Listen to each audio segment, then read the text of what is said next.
There is whatever. That's fine. All right, we're back. I think it's still integrating and sending data. There it is. All right. Gee whiz. We're back. We're so back. We had a brief delay there, as it were. Let me mess with some stuff here. We're gonna give people a little bit of time to start filing in. Need to tinker with some stuff here anyway. Can I do? Yeah, let me do this actually. We're in business. We are. We're so freaking in business. There it is. All right. Let me just tinker with some stuff here on my end real quick, and then I'll kind of get into it a little bit. What's been happening here?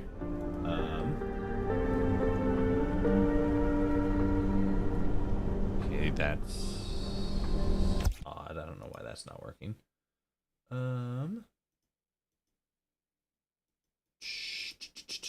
How's chat doing? How we doing, chat? We having a good weekend? Did we have a good weekend? Okay, that works. Oh, but then I would have to cool. So that should be, yep. All right, cool. That works.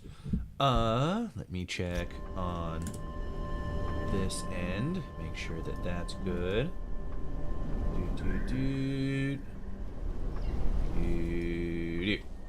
Alrighty then. Click this. And looks like we're good. Alright. Cool. I'm doing as well as I can in this idiocracy. That's fair. That's completely fair. Like, so first of all, we were meaning to go live yesterday. But what happened? Let's see. It was when was it? I think it was Tuesday, or not Tuesday. It was like Wednesday or Thursday or something. When did I? Let's see.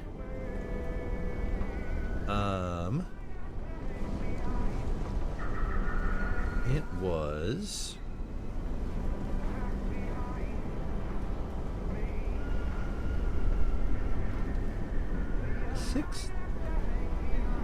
Yeah, so Thursday. Okay, so here's what happened. On Thursday, I'm collecting footage on for anybody who's watching, who's in the Discord server.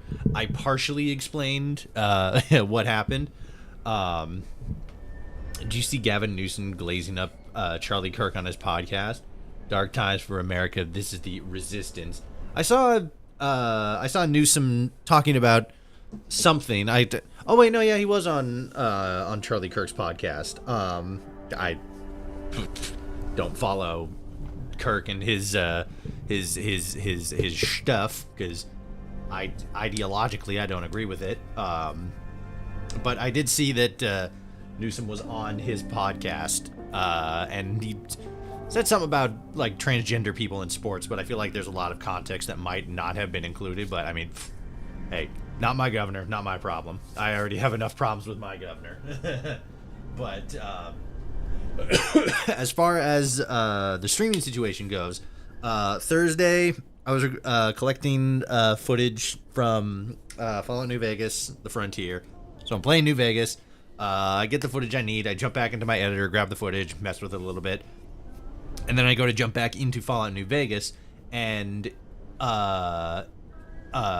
it's New Vegas. It's having some kind of issue where it doesn't want to open up, right? And I'm like, all right, cool. I'll just close it and then go from there. For whatever reason, Task Manager is like severely dragging ass. Like it opens after maybe like a minute after I told it to open, and then it's just like not loading properly, and then after, maybe another 30, 60, 90 seconds, something like that, computer just blue screens, and that's it. Load back in, everything's fine. Blue screens happen. They're not great, but they happen. So I load back in, and I go to open my editing software back up, and for whatever reason, my editing software just doesn't work. Other way around, Toshi, it's Gavin's podcast. Oh, interesting. Okay. That's strange that he would bring Charlie Kirk on, of all people. Not completely out of the realm of possibility. I for anybody who's watched me long term, you guys know that I'm an Andrew Yang fan, and he went on what was it? He went on who was it? Ben Shapiro. He went on Ben Shapiro's podcast before, and probably like one or two other people who would be considered like controversial or something. So, who knows why people bring other people of specific ideations onto their podcast, whether it's for clout or to engage in an actual reasonable dialogue. Who knows? People do shit for all kinds of weird reasons. But yeah, Kirk of all people, that seems odd, and given some of the things that I know that they talked about, that's interesting. Newsom's gonna have I think some people asking some questions. I like to only make fun of the anti-wokies. Also, Frontier EU. Also, that it crashes a lot. I play yeah, Fallout New Vegas on the PC is notoriously, outrageously well known for crashing like all the time. Toshi and the Yang Gang, that tracks. Typical followers. Exactly. Sarcasm. Exactly. But yeah, that was a good time. But so what wasn't a good time was my fucking computer crashing. So I get back in, open up my editing software, everything else is fine, but for whatever reason my editing software isn't opening, and I'm all like, that's weird. Maybe it had some sort of crash related issue. So I reinstall the software, the classic uninstall, reinstall, and for whatever reason it's still not working. I try it a couple more times. I messed with a couple of the settings, and just for whatever reason, it just continues to be an issue. There's a mod you can get that fixes most of the crashing with Fallout New Vegas on PC. Yeah, that was is it? It's just Fallout New Vegas anti-crash, isn't it? I had it installed, and you had it installed. If you're going to play Fallout New Vegas on the PC in 2025, the year of our Lord and Savior, you're going to need the anti-crash, because if you don't have it, the game's just not going to function right. But yeah, I had that installed, and it still crashed because it happens. It's the fucking game's like what, 14 years old, 15 years old. It just doesn't. It can't keep up. People aren't doing regular maintenance on it, so it's going to have these issues. Like, that's just the nature of aging software. I like Fallout New Vegas for the story, but not for the gameplay, because if I want to play Fallout New Vegas for the gameplay, I would play Crash Sim 30K. Yeah, exactly. Fantastic story. It's kind of rocky at this point. I'm interested to see what the Fallout 4 New Vegas team is able to do. I feel like that's going to be tremendously popular, because it's pretty much just like the HD version of Fallout New Vegas, and everybody's gonna go wild off that, I'm sure.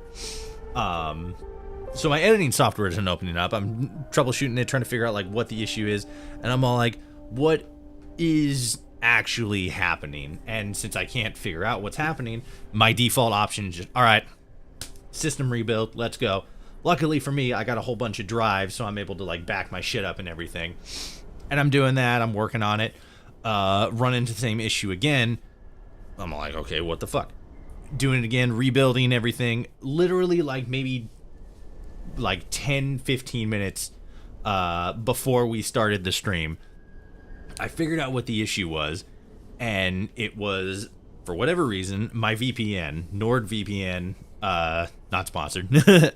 For whatever reason, that was causing part of the issue, and I say part of the issue because at the same time, I also went back onto the Reddit page to see like, okay, maybe somebody else has had this issue, and found out that there was like a specific, not like a specific setting, but you install a couple of things along or at the same time as the software that I use, like extra plugin stuff, like for video, audio, stuff like that.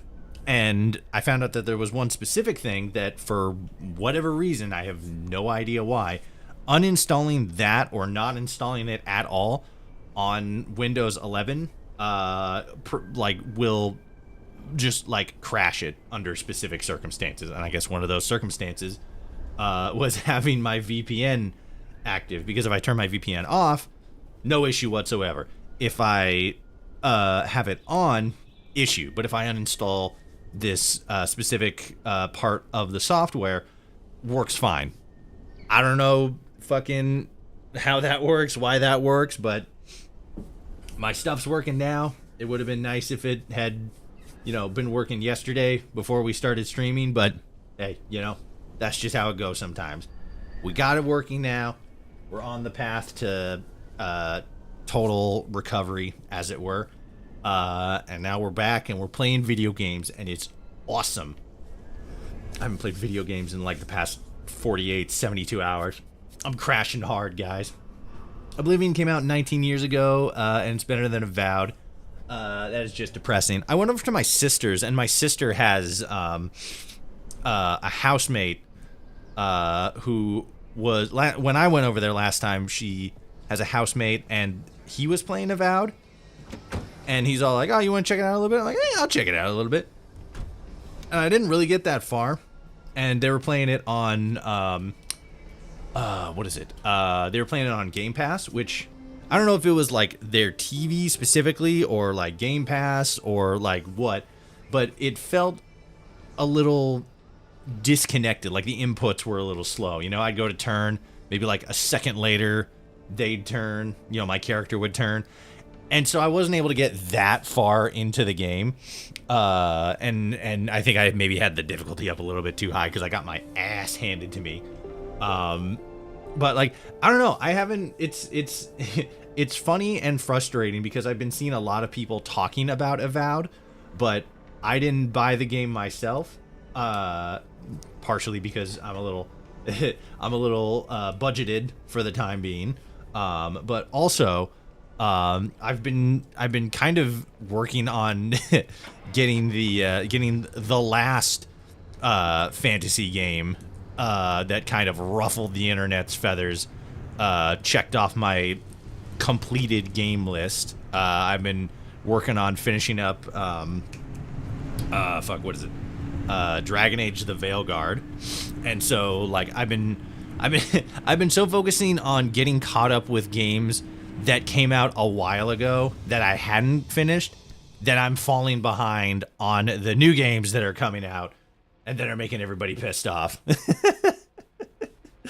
I'm a huge Dragon Age fan, so it's like I kind of had to finish that. I'm not finished with it yet. I maybe still have like half the game to go. I don't remember off the top of my head. But still working on that. But I have been seeing people talking about Avowed, and without because like I haven't been looking too much into it, and it's like without having a more hands-on experience or a more detailed understanding of the game, I can't really give any sort of what is it? I can't really give like a clear and concise, thought processy. I can't say like, oh, these are my thoughts on the game, because I barely know anything about it and I haven't done anything, I haven't played it myself. You want me to send an Enclave technician over to help you with your setup? He definitely won't try to betray you, I promise. You know what? I think I got it. Play Kingdom Come Deliverance 2. It's the superior game without a doubt. I have been seeing a lot of people saying that they're really enjoying that game. At the same time, though, I've been seeing people saying that they've been enjoying Avowed. I feel like because it's Obsidian specifically, and this is again, I have maybe like 10 minutes of actual hands-on experience with the game, and have very little. What is it? Very little. Oh god, there's a rock. My bad. We good. Don't worry. Very little knowledge of like how the game actually plays, right? Where are we? Okay, so there's a thing right in front of us. So, you know, like the world setting, what the game incorporates, you know, this, that, and the other thing. The only thing I know, and I think I'm gonna say I think I know, because I haven't personally seen this myself. I've only sort of like read about it. I heard that the world isn't as like destructible, you know, like you can't like, you know, I can't like smash everything in the game and stuff like that. You know, I can't like smash crates and shit. And it's like, all right, okay, I guess, whatever. It seems that there's a content creator on TikTok that I follow. I forget his name. Which is the downside about TikTok. You never ever remember the names of the content creators because they're just like there and gone. Is there anything in here? Maybe. Let's find out. Yeah, let's go, road flares. But he brought up a good point. If you dig deep enough and like look hard enough, you can find something wrong with practically any video game. Like almost every video game without exception. Okay, those are the tourists. I thought those were like actual people. I'm like, what the fuck?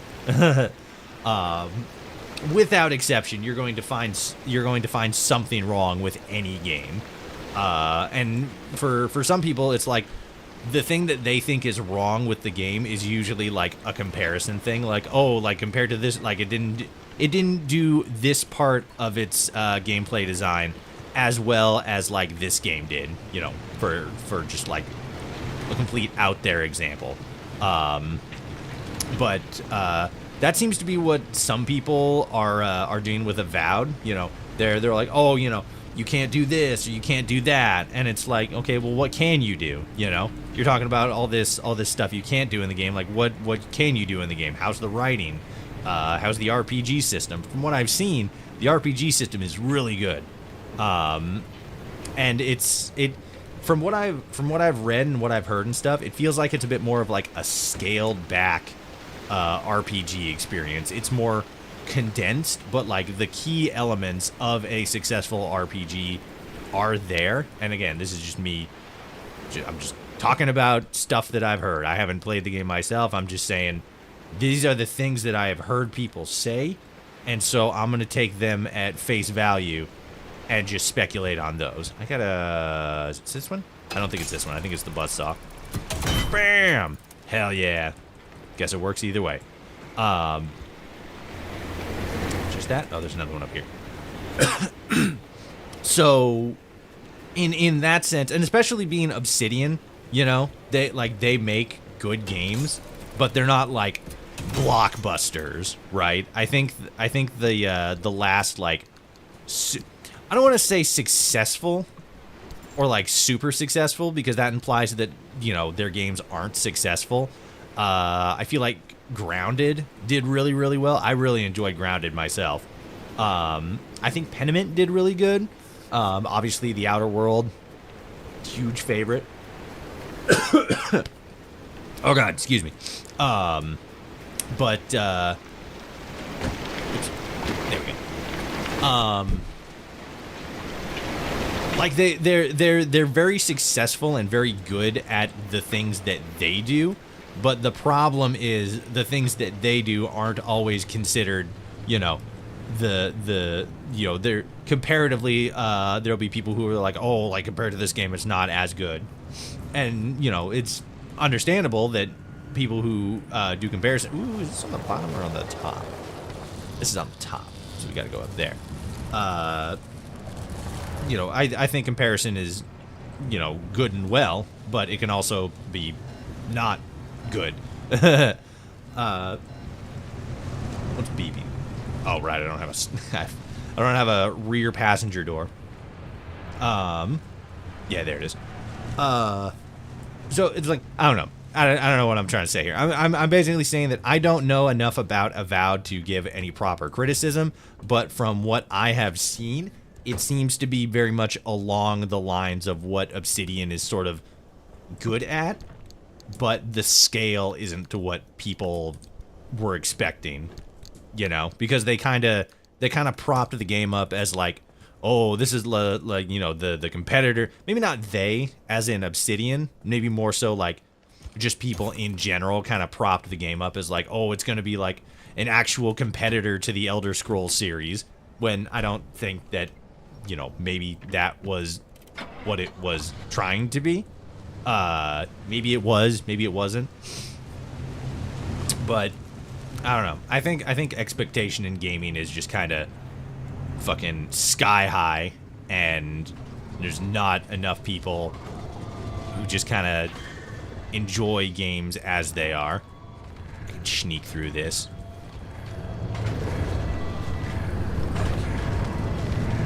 There we go. All right, where's that?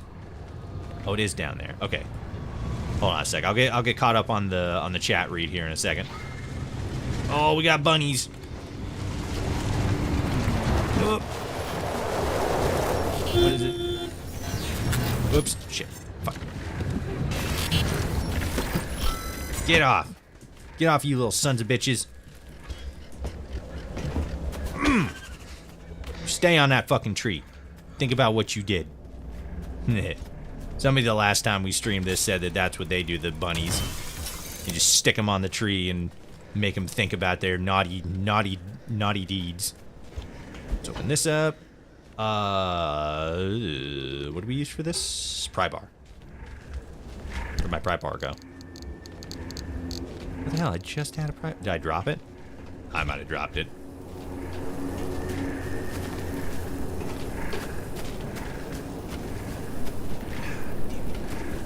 Alright, let's go whip up a pry bar real quick. Okay, Kingdom Come Deliverance. It's not just that. You can't kill NPCs at all, and guards never interact with you. If you do or offer to help, unless scripted to do so, it feels very immersion-breaking for a game that looks visually appealing, but when you scratch the surface, it's actually very shallow. There's a video that highlights what I'm talking about. It's called Obsidian vs. Avowed, in case you're curious. Interesting. I'll look into that. Again, I can't speak too much for what the game is. There we go. Pry bar. Oh, just enough duct tape. Fuck yeah, let's go. I don't know where mine went. That's around there somewhere. But yeah, so like you mentioned what was it? Can't kill NPCs at all. It's interesting because I remember one of the big complaints that a lot of people had with Dragon Age Veilguard is that like, oh, you know, you can't be evil, you can't be mean, you can't be a bad guy. And it's like, yeah, I get that to an extent. As again, as a long-time Dragon Age fan, and I'm talking like from Origins. And not only from Origins, I can't remember what it was. I think it was Dragon Age Journey. There was this like web browser game, like a web browser flash game, that like I think maybe like 200 people knew about at max. Like I played the obscure title, so I'm like a huge Dragon Age fan, and you know what? I as a huge fan of the series, I don't think in Veilguard specifically that it's a huge problem. How do I do that again? E. Is it E? I don't know, maybe it is. I know there's a button for it. That's that. Okay, it's C. Beep beep beep beep. What was it? Oh yeah. So in Veilguard specifically, I think whoa.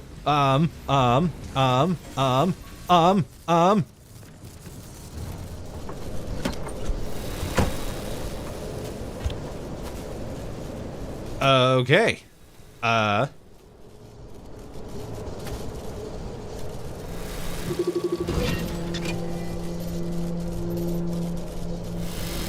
What's the electricity mean? Is that just saying we've been electrified? Charged. What do I fix? There's no fix for it? We're just kind of stuck with that until we get back? Alright. Cool. Let's drive over here. Grab this dude.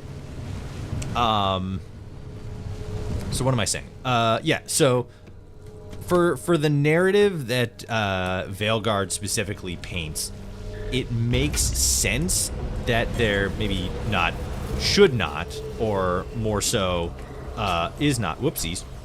Forgot I gotta put that there. Oh, fuck. It's the funny probes again. There we go. Minutemen. Oh, fuck. Oh, got fried a little bit. Don't worry about it. Don't worry about it. Come here. Oh, piece of shit. Oops. There. There we go. Don't worry, Captain. We'll buff out those scratches. Hell yeah. That's what I like to hear. Oops. Forgot to close the door. Oh, we're a little fried. We're a little damaged. There we go. Our externals aren't doing as hot as they could be. Okay, so let's go get this, and then yeah, and then we'll kick it into high gear and get the fuck out of here. So again, I know the topic was kind of on Avowed, which again I can't really speak to too much because I haven't played it or read too much about it myself. But with Veilguard, to the point of like, you know, oh, you can't do this in the game or you can't do that. I feel like with the Veilguard specifically, because there was a lot of people who were doing the same thing. They were saying like, oh, you know, you can't be evil in the game. I think when you take into account the context of the kind of story that the game is trying to tell, I think that there are certain things that, while they would incorporate more of the actual RPG experience that a lot of people want, and I think in many cases expect from a studio like Bethesda, Obsidian.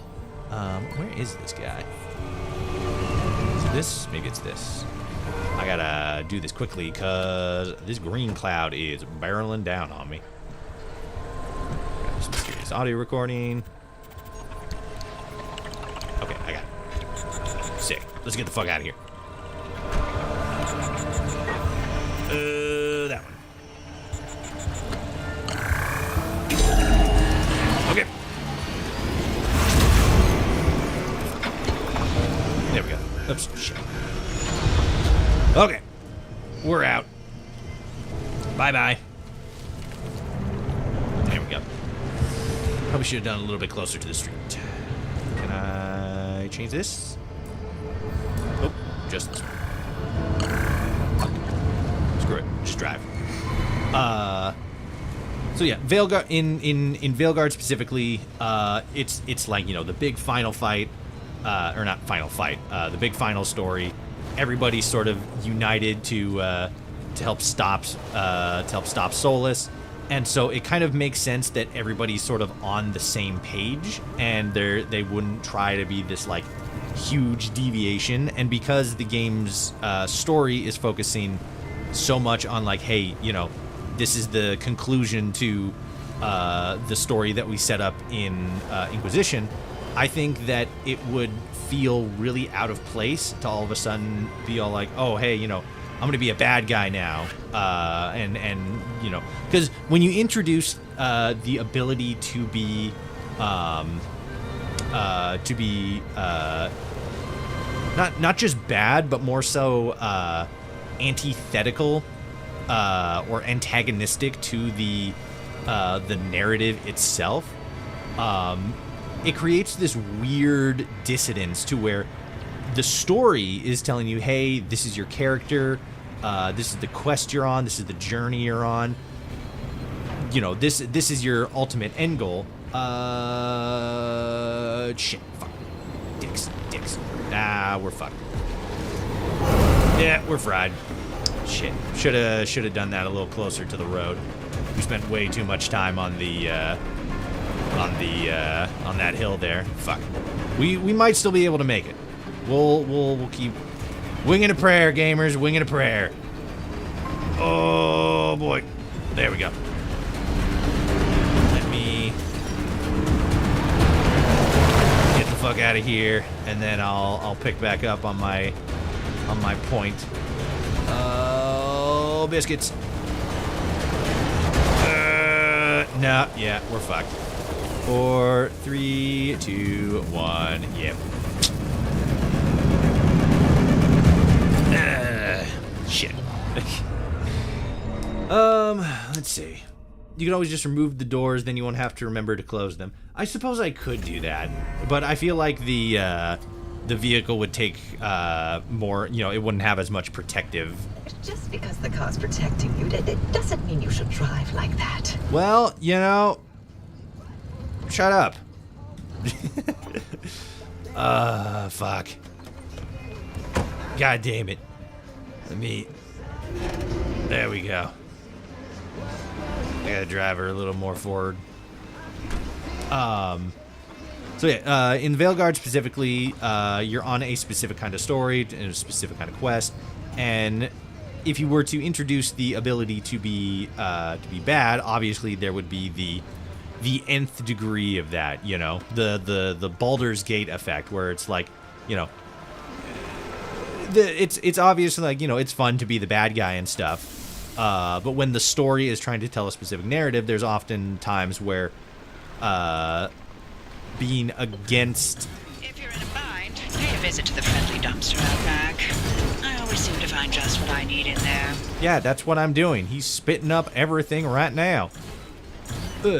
He's such a fucking bro. He's giving me fucking everything. When you're telling a specific kind of story in a specific kind of way, introducing the ability to go against the morality of that story can often, you know, create this ludonarrative dissonance where your character is trying to achieve one goal, but you as the player are trying to achieve another goal. We've seen it in games like GTA 4, where, you know, the actions that you take as Nico Bellic can be like dramatically against the narrative of what his character's wants and desires are. He says, you know, oh, I just want, you know, peace and to, you know, get away from my past life and stuff like that. And then literally like 15 seconds later, you can fucking whip out a machine gun and just go fucking hog wild on the entire city. So there are moments where okay, there we go. Put that in there, and then that'll fix itself right on up as we're out doing shit. Okay, let's grab this guy. There we go.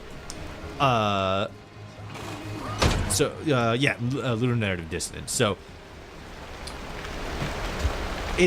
I feel like there's a lot of studios that are going for. So let's see.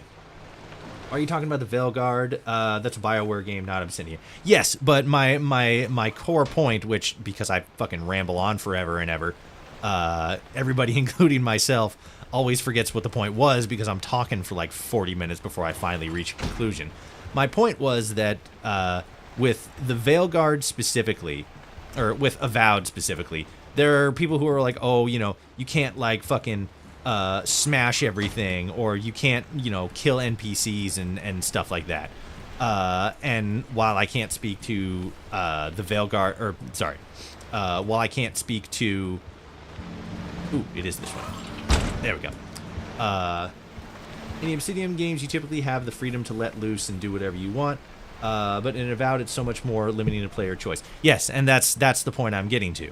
There are certain kinds of games based on the narrative that they're trying to tell, where specific player choices create a ludonarrative dissonance between what the story is trying to invoke, tell, detail to the player, and the player's wants and desires. So, like I said before, come on. Oh, shit. There we go. Grand Theft Auto 4. Fantastic game. Deeply ludonarrative, ludonarratively dissident, under the assumption that when somebody is playing the game and they want to do, the just have fun with the open world and the gunplay and shit like that. Because, I mean, fuck it, we've all done it. We've all played Grand Theft Auto and went on, mass murder sprees where we just, like, fucking shoot down helicopters and blow up squad cars for 45 minutes, an hour and a half, shit like that. And it's like, okay, yeah, hell yeah, that's fun. Sick, dope. But based on the story that you're trying to tell, what did I just pick up there?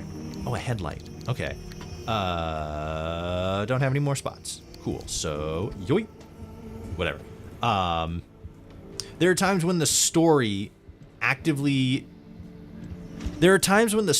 is trying to do something that the player is either against or is not interested in. So my example in that case was Dragon Age the Veilguard,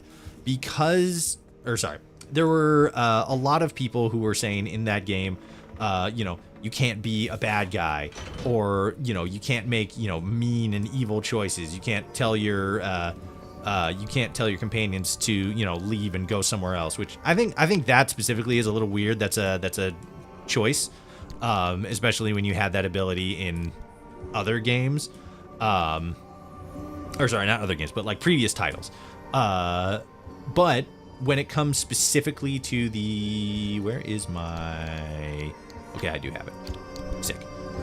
When it comes to the narrative choice to exclude the ability to do, evil, hostile, antagonistic things, I feel as if the reason they did that was specifically because they wanted to focus more on the story that they were trying to tell in the way that they were concluding Solus, the story that was all about, trying to stop Solus and stuff, because they wanted to prioritize that over a more player choice driven RPG. Was that the right call? I don't know. Me personally, I'm not really a big fan of of a lot of the dialogue and I don't know. I feel like the narrative structure in Veilguard specifically isn't great, but it's not awful. It's just kind of meddling. It's very middle of the road. But when it comes to other aspects of the game, I feel like they did. I feel like they did well to fine, or rather, fine to well. I guess it kind of depends on which way you view it, but. The point is, in the narrative, you're sort of rallying everybody towards a specific cause, and that specific cause is a it's painted as a moralistically good cause. So ideally, your character wouldn't be a bad guy. It would be kind of weird if one point you're like, all right, we're gonna stop Solus and we're gonna make everything okie dokie, okay, good, and then just turn around and start, fucking offing citizens left, right, and center. I feel like that'd be a bit of a disconnect between the narrative and the gameplay. When it comes to Avowed specifically, I feel like there are certain decisions. Like not being able, because one of the things I've seen is like not being able to destroy the environment and stuff like that. I feel specifically when it comes to that might have just been like a limitation of like time or the engine. Actually, no, because wasn't the game in development for like 10 years, something like that? A long time. I don't know. Let's focus on like NPC, being able to kill NPCs, because we're like on like a diplomatic mission, aren't we? Aren't we like some sort of like envoy from another country? I think it would have been like one of those things where it's like you kill him, like you kill an innocent civilian, and then like a thing pops up from like, Assassin's Creed, where it's like, oh, you know, historically, like, you didn't do this or something like that. Something to basically indicate, like, what you did is bad. I feel like if they were going to incorporate the ability to, like, you know, do bad things, consequences would make sense. But at the same time, if it doesn't fit the narrative that they're trying to tell, it's like, why put that in there as an option if it goes against the story? Because, and this is sort of the larger point that I'm building up to. Let me get caught up here. I think you should just play it and see for yourself, Toshi. Although, who knows, you might like it. Since mid-tier RPGs are your favorite genre. Hell yeah. I don't know. Again, I played it a little bit at my sister's, and I don't know. Maybe it was just the system that I was playing on. But like, I don't know. I wasn't a big fan. You know, maybe if I got in there and actually like dug in and played it a lot more, I'd you know, enjoy it. But who knows? Maybe not. Like, because I talked about I'm finishing up Dragon Age of Veilguard. With Veilguard specifically, I feel like the combat's good. I'm not the biggest fan of the story. I'm just kind of, at this point, I'm just kind of finishing it up to finish it up, you know? Diagnosis required. Okay, so I don't, does it say...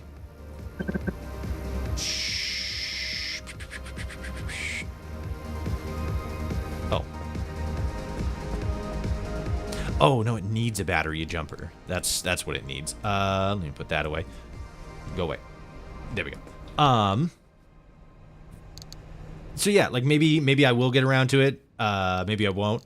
But the point I was building up here to with like a stronger focus on the story. There are two versions of Avowed development. The original, where they were working on, was going to have tacked on multiplayer co-op, and was in development for six years before it got scrapped. The Avowed took 2.5 years to develop. Okay, maybe that was a big component. Maybe the reason you can't like kill NPCs, because like in Fallout 76, it's very much the same thing, right? You can't kill non-hostile NPCs, and you can't you can't go around destroying everything in the environment, which admittedly that specifically was never really part of modern Bethesda's Fallout identity, being able to like destroy the environment and stuff like that. So it's likely that it's a combination of like, you know, they built the original game to be something like that, to where multiplayer and co-op was more the focus, and so like world destruction and things like that, for example, weren't as big of a priority. And then when they scrapped it and rebuilt it, a lot of that old stuff was still there. So it's like, all right, we got to work with what we got, yada, yada, yada, blah, blah, blah. This is the end product. You know, again, just like with, you know, the Veilguard and pretty much any other game that we've seen have a long development time where they got canceled at some point, it just kind of fell apart. You know, there was original vision. They didn't stick to the vision. They changed, and then it's something else now. And it's like, okay, that's just how it went down. That's real disappointing. But what I was building to with that stronger focus, because you see it a lot in a lot of games these days, there's a lot stronger focus on the sort of how would I best describe it? Making the game more cinematic, making the story more cinematic. And while I don't think that the Veilguard specifically, again, this is just the example I'm using because I haven't played Avowed, and the Veilguard is more so like the recent thing that people are all like, oh, you know, this was supposed to be like really good, and now it's just kind of like mid to trash tier. I think that besides, you know, being canceled a couple times, the Veilguard's biggest downfall is that it focused too much on making its story more cinematic, in the sense that, you know, when you go into, when you engage in specific dialogue or continue with specific beats in the story, the basic outline of the story is well written to the point where it is good enough for the average consumer. Became a member, level scout. Thank you, Nick Nolan, for becoming a member. Huge. huge, big, huge scout level. Let's go. So I think to that extent, they well, it's just kind of like the sort of evening out of story when it in video games, where they make the story basically like, all right, what's the thing that's going to be the most appealing to the widest number of people, and in that regard, the story becomes a lot more like safe and generic. That's one of the things that I've been noticing a lot with the Veilguard. It's all just really like like topically safe subjects, to where it's just like maybe not subjects, but like writing styles. It's very like, well, hey, I'm here for you. We're family. We're a team. Friends, good stuff, things like that. And I feel like a big part, maybe not a big part, but I feel like when it comes to story and cinematics in video games, I feel like it's sort of leaning more into like the Naughty Dog style of storytelling, where they're trying to make the games more like an interactive movie rather than something where the player has a lot of like choice and freedom and input. I feel like the biggest things in gaming these days are the graphics and making the stories these sort of like movie style plot lines, where it's all very easily digestible topics, easily understandable by the mainstream audience, and the writing is very like I just said, like, oh, like, we're friends, we're gonna fight the bad guy, we're gonna win because we're strong and resilient and stuff like that, and we work together. Which I don't think that style of writing is a bad thing, but I think when you combine it with the more like cinematically focused direction, I think that video games sort of lose out a bit more on that, like, oh, we're gonna make a game that like doesn't look as like bright and shiny, but you can do a lot more stuff in it. You can engage with the world in specific ways. You can engage with other characters in specific ways. There's advanced creature customization, like character customization and stuff. Baldur's Gate, I think, is a good example of it, because while the game is obviously very cinematic in its own way, which I want to preface, Baldur's Gate is kind of like the huge outlier. Like, that's sort of like a 1 in a million game, right? I think even the developers themselves said this should not be taken as like the standard, because like we put like crazy amounts of hours into this game for over like multiple years, and it's like this should not be the standard because we got so fucking lucky on so much of this shit.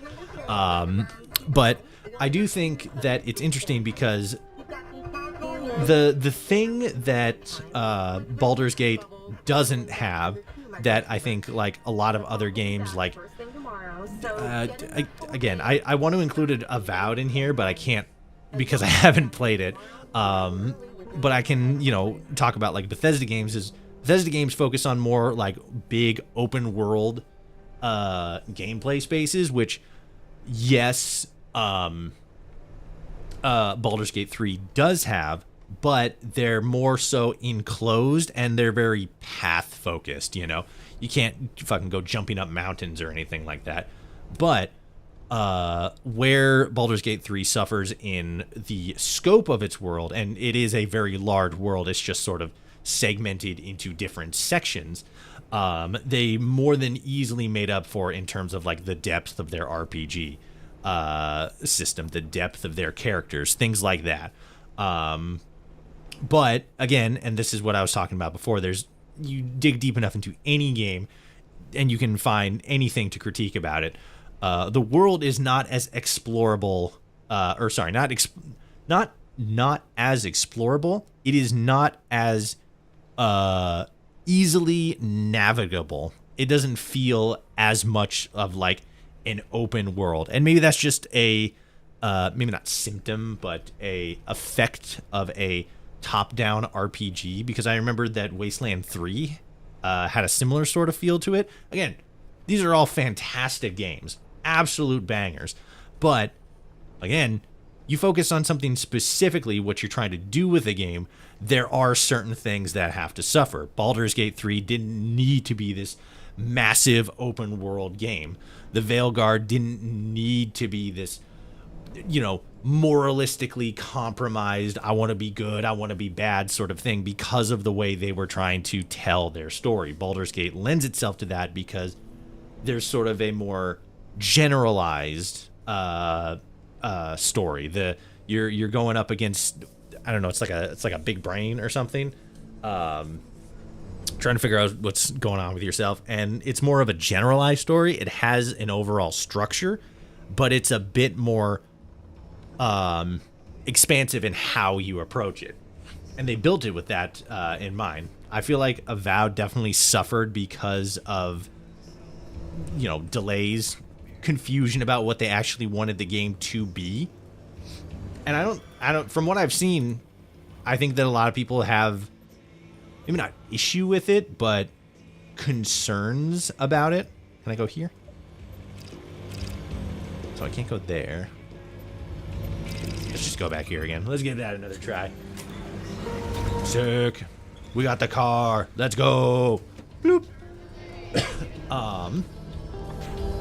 Again, yeah, I don't know where I was going with that. I feel like the video game industry is sort of trying to push, maybe not push, but is leaning in a specific direction.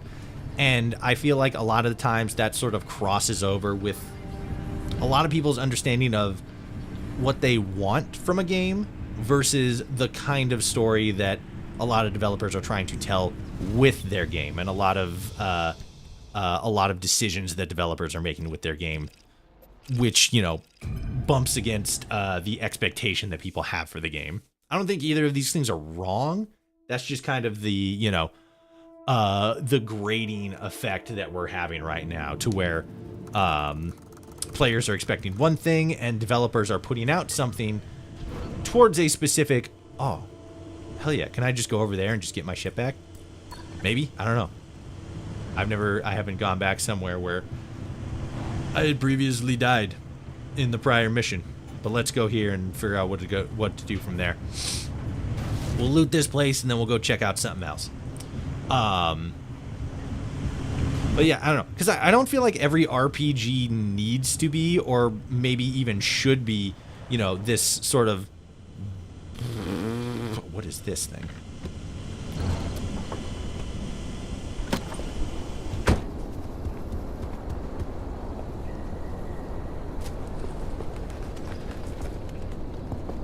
All right. Well, it's not hurting me, so I guess we're okay. Good.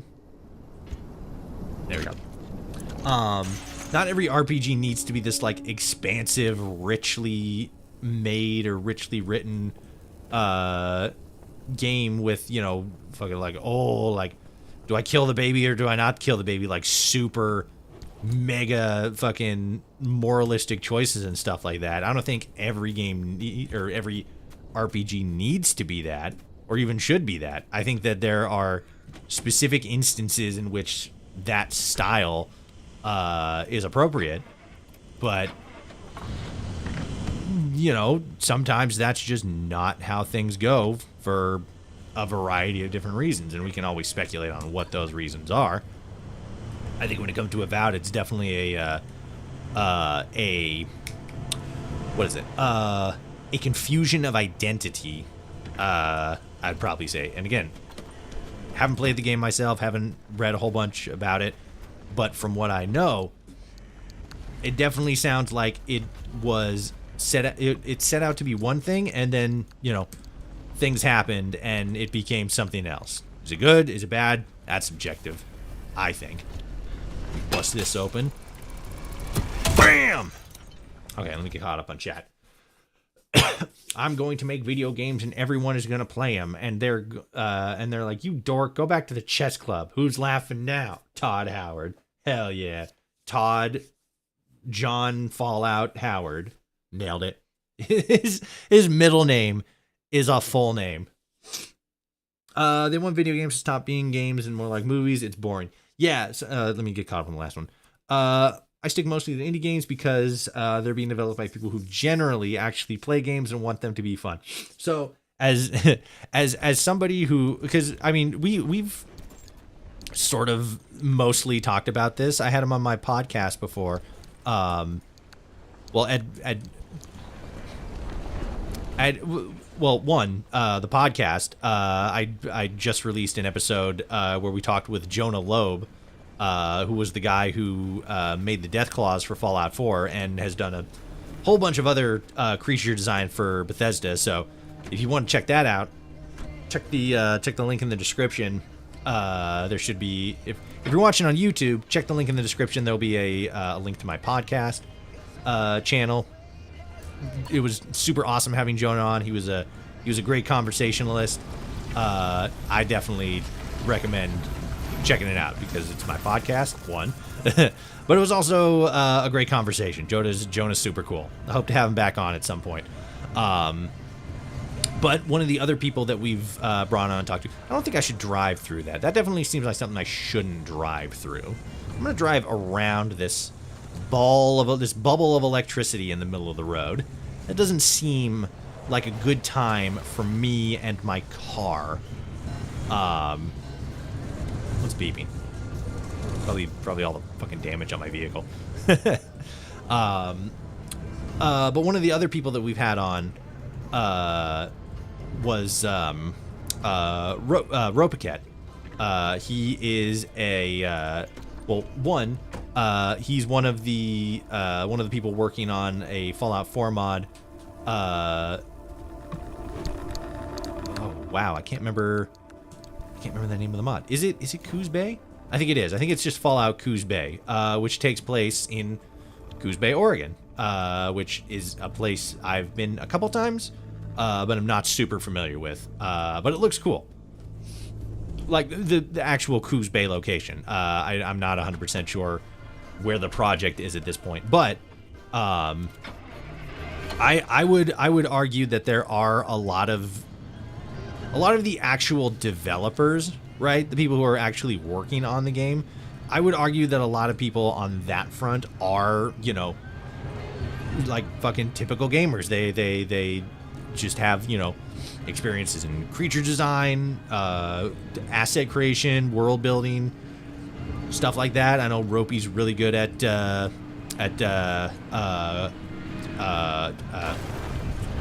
world building. Yeah, let's check this out. And when we had him on, it was like I think a month or two before Starfield was finna drop, and we talked on the podcast about things. We talked off the record about things, and he's still very much like games, keeps up with what's going on in the news and in the industry, and is I don't know where he's at with can I open this?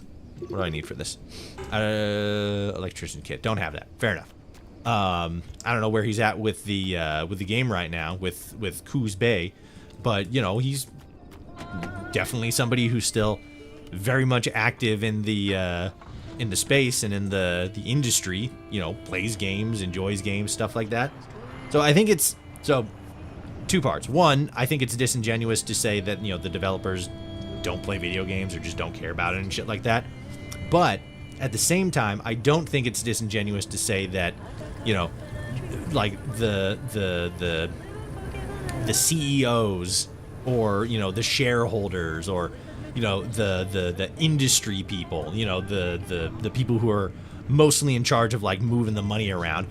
I don't think it's unfair to say that maybe they aren't as enthusiastic about video games as the developers, because I feel like in many situations the developers themselves are often trying to put out like the very best product they can in like the coolest manner they can.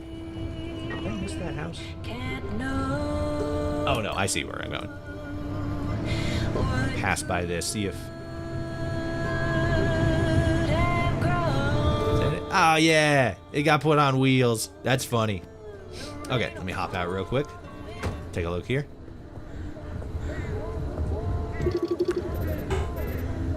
repair putty, stealing kit. Okay, so no, it's just a, it's just on wheels and stripped. I can get a crude door. Ooh, I can get that. I think we're good though. Okay. So yeah, on the developer side, I don't think that's accurate, but on like, you know, the actual like corporate side, I think that very much is the case, and I think in a lot of situations, that is definitely something that that hinders the finished product.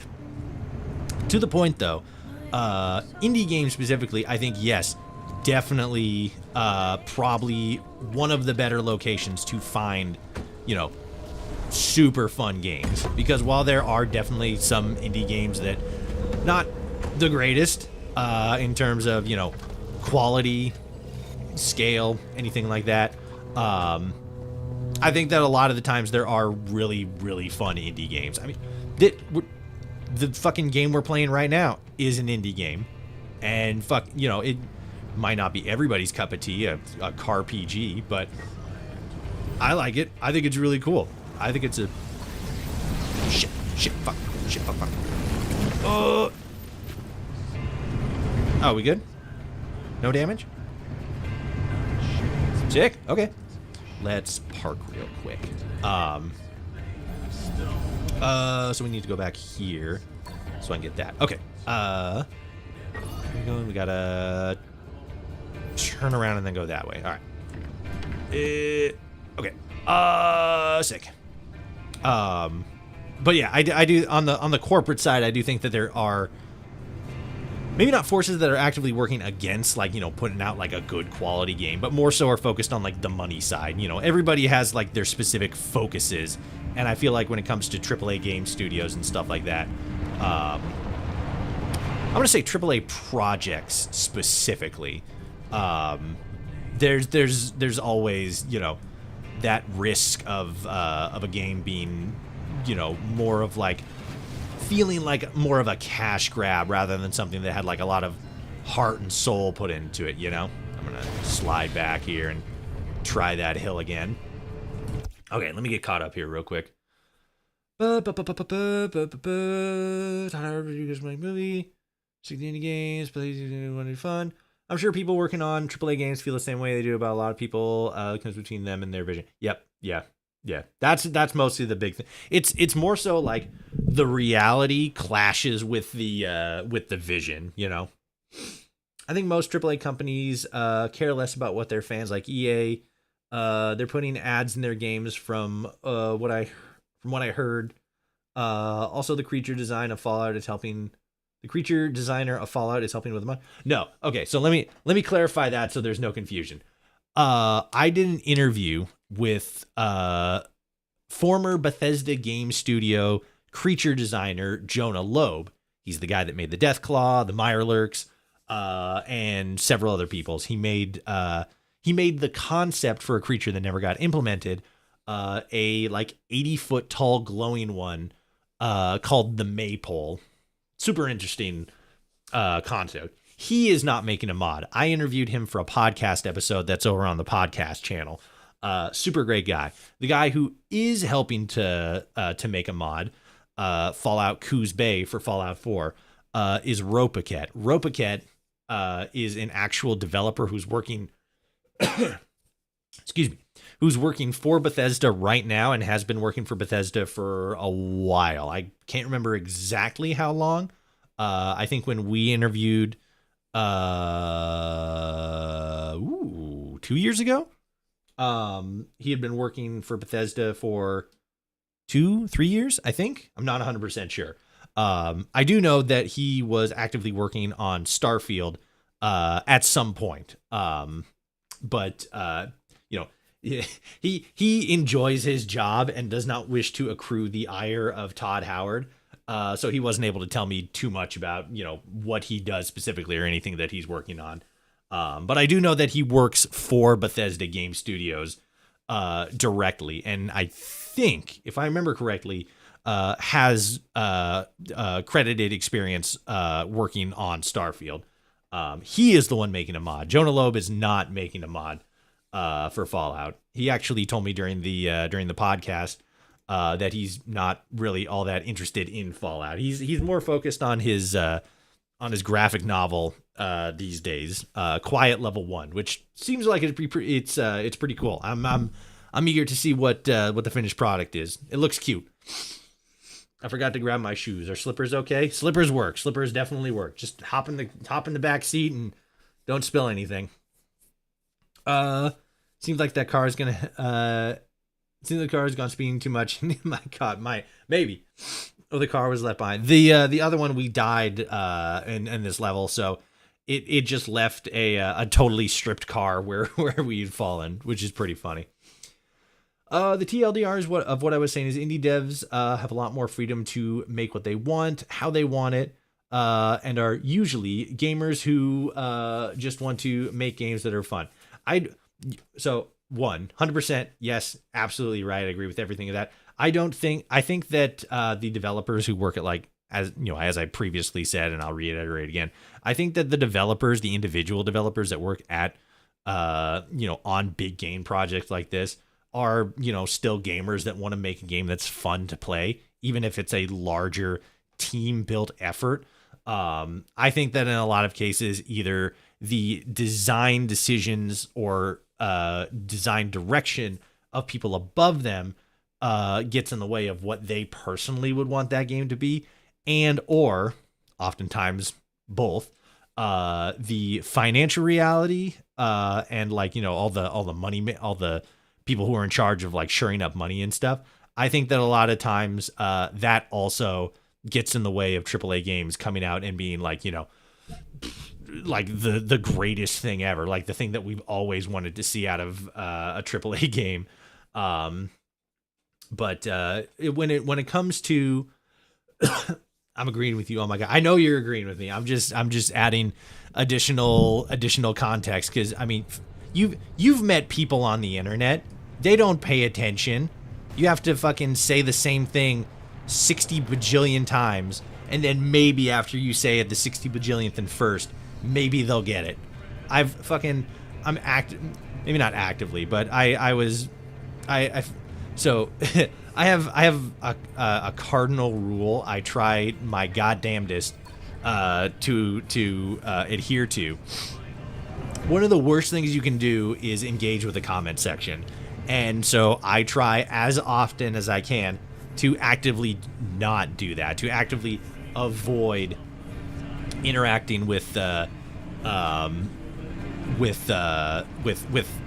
comments, because a lot of the times the comments are fucking stupid.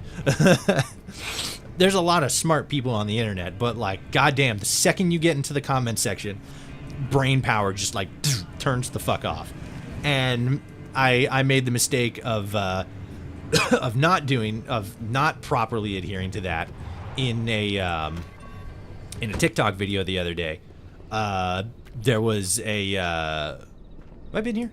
Oh, maybe I have been here.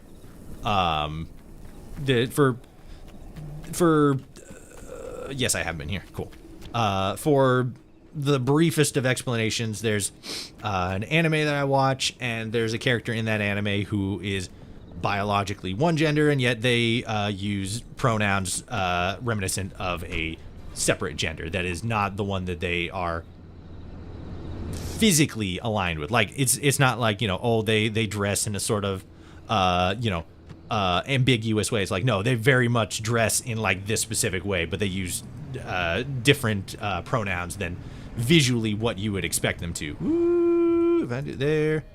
Yes, okay, so I need to slip over there real quick. Whoa, got turned around in my head. And I said so much to somebody in the comment section, and I had somebody else reply to me, and they said something along the lines of fuck, I can't even remember what the first part of their comment was. It was so fucking stupid. But the second part of their comment was well, Japanese people don't say it that way. I'm so the original writer of this show is Japanese, and they very deliberately wrote this character this way and are using these specific pronouns. So even in the original manga, it's using this word, which refers to is basically the male pronoun version, a way of saying a specific thing, but in a masculine way to affirm, that specific identity they align with. And he just comes back. I can't remember what the first part of what the response was, but he came back and just said the same thing over again. Well, Japanese people don't say it that way. I'm like, you fucking dumbass. Listen. People just don't listen sometimes. And sometimes, it's like, it's intentional, it's non-intentional, but you gotta repeat yourself so goddamn always on the internet. It's so aggravating.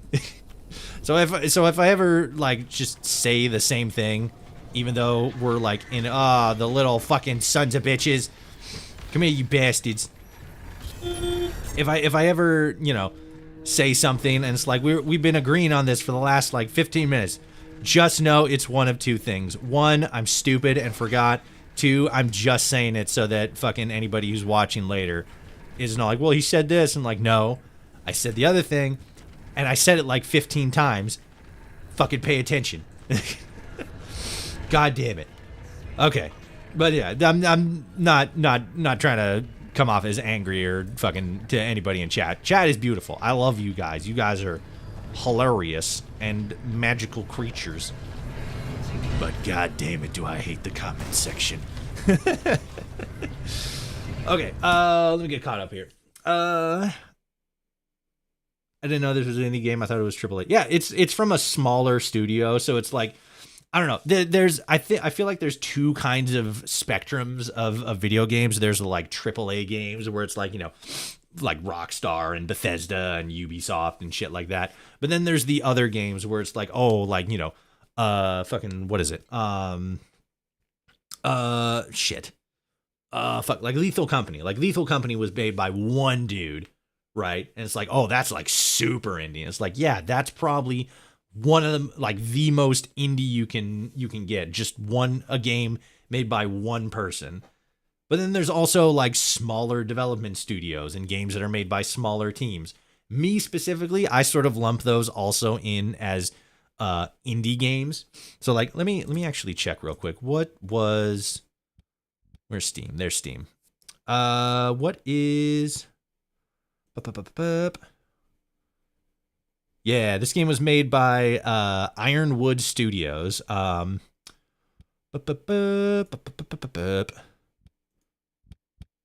wait, what? Is that the same one that they were talking about before? Oh my god. Steam, why don't you just fucking remember my birthday? Oh my god, I'm gonna lose my ass. I'm gonna lose my ass. Chat, my ass. Okay, so is this the... You are not permitted to view this material. Oh, that's why. Okay. God, the day Steam remembers my birthday is going to be a glorious day. Okay. Is this... Okay, I think it is. Interesting. So this I just pulled up. If anybody remembers, I think it might have been the Game Awards back in December.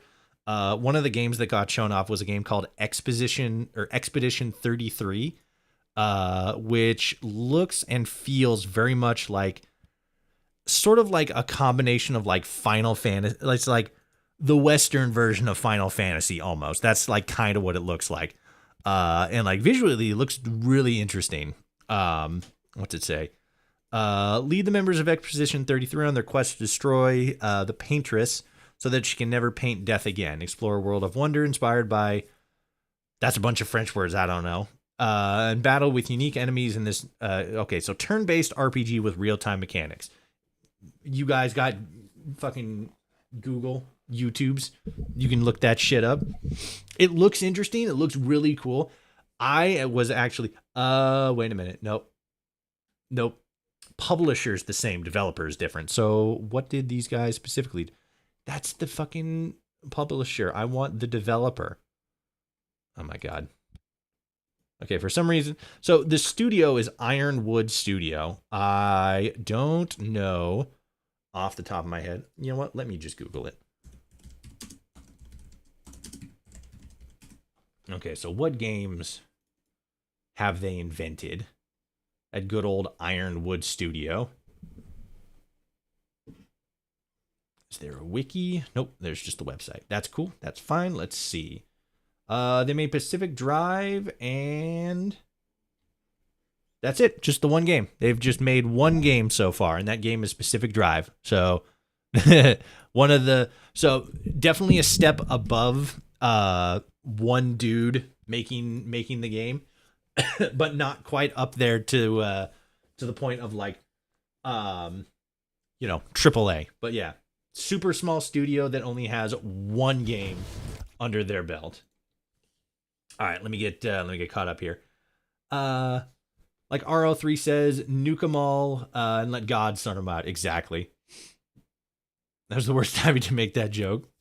I support trans rights. I also do. Congratulations. High five. We did it. Like, for example, Anti-Woke, who's in the comments. Also, I bet some people are mad at that character. Also, another example of that person who thinks they know better than the creator. That's the fucking weird thing. So, again, it's so weird.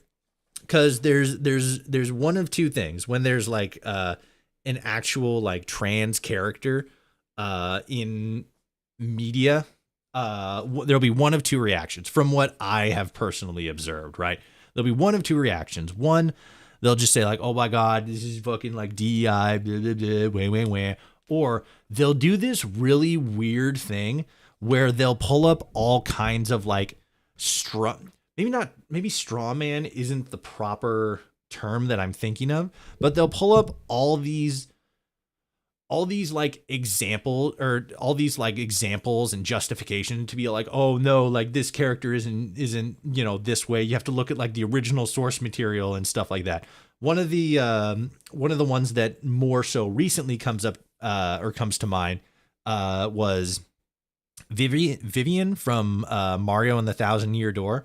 In the I just remember this because it was like apparently a big deal for whatever reason when the latest like remake, something like that came out, and they more so heavily leaned into Vivian, who in the original game more so like subtly suggested that they were male to female identifying, and in the re-release they made it a little bit more apparent in the verbiage, but they didn't just like come out and say like, oh, I'm this way specifically. And it's like, okay, being a little bit more direct. And then there were people who were like, oh no, I saw some people who were all like, it's trying to be like an erasure of femboys. And I'm all like, what the fuck? It was so weird. But like, so for this character specifically, as I said before, they are very female presenting. They're not trying to like disguise the fact, but they utilize male pronouns. And it was so weird because just all of the people who I was seeing in this comment section referring to this character as female instead of male, because again, biologically and physically they are female, but how they choose to identify and represent themselves is male, he, him pronoun, shit like that. And there were a lot of people who were just like straight up calling her, or calling him female, which is like, all right. But then when they're challenged on that notion, like, no, that's a guy, he, him pronouns, gotta use the right pronouns or whatever. They would be like, what was it? I was reading a couple of them. They were all like, fucking, what is it? I remember one comment was really just like, like, how can you look at that and say that that's a dude? And like, because of the things that he says he identifies as. And it's like, there's all these weird, like, because like I said before, there was that one guy who was all like, well, people in Japan don't say it like that. Okay, well, the original writer is Japanese, and he used Japanese words that mean, basically equivalent to male, pronoun. So it's like, what is your argument? You can't just keep saying like, oh, there's Japanese people who don't say it. Like, well, yeah, well, there's fucking Western people who say a lot of dumb shit too. Like, what's your point here? It's so weird. There are people who, like, I said it previously, there are, like, you scratch at something long enough, you're going to find some sort of problem with it. That was specifically talking about video games. But again, the people who dig long enough, they're going to find something to get pissed off about. And some of the things that people get pissed off about or choose to die on are some of the dumbest things in the world. I think we're all guilty of that to some degree. I definitely have some fucking stupid hills that I choose to die on, but it's like, goddamn, they're like, some people I swear are just like willfully ignorant at points. Like for example, okay, no, I read that one. But yeah, people who think they know better than the creator, like the creator themselves wrote the character that way. Like, what are you doing? What are you talking about? I think when it comes to some people, they let their pride get to their head. Yeah. And then it's funny. They're all like, oh, pride's a bad thing when they're talking about like, gay pride and stuff like that. But then they forget that biblical pride is thinking that you know better than other people or thinking that you're just better than other people. It's so dumb. It's funny. It's sad, but it's funny. I think the only three we can disagree on is Fallout 76. And Starfield, which I don't like. I mean, we can disagree on like what the games like should have been or whether or not the specific aspects of, and this just doesn't apply to just like Fallout 76 or Starfield or, me and you or just anybody in general. You can always have disagreements, especially since video games are an artistic medium. You can have disagreements about anything involving an artistic medium and whether or not like, oh, this is a better idea or this, went off well. But when it comes to an artistic medium, it always just boils down to your personal opinion. And I think that it is healthy to be able to share those opinions and talk about those opinions and come to, some sort of consensus on the subjective quality. I think as a mental exercise, that is a good thing because at the end of the day, any conversation you have with anybody else about one thing or the other, 9 times out of 10 isn't going to create any change in the field that you're talking about it in. But on a personal level, it's good to be able to talk about those things because it helps you build the articulating skills that you need to be able to explain why you don't like something. I had a conversation with somebody else, somebody in my Discord server the other day, and they were talking about like, oh, I don't like Fallout games because like the combats, I think they started off as like, oh, the games are just like slop or they suck or whatever. And I'm like, okay, what do you mean by that? And they got into it a little bit more. And one of the things that they focused on was like, oh, the combat's bad. I'm okay. What about the combat is bad to you? And it took them a little bit, but eventually they were able to properly articulate like, oh, I just feel that it's like slow. I don't, I feel like me personally, I like a bit faster gameplay. And I'm like, you know what? That's valid. Me personally, I don't have any strong feelings about like, is the combat in Bethesda creation games too fast, too slow?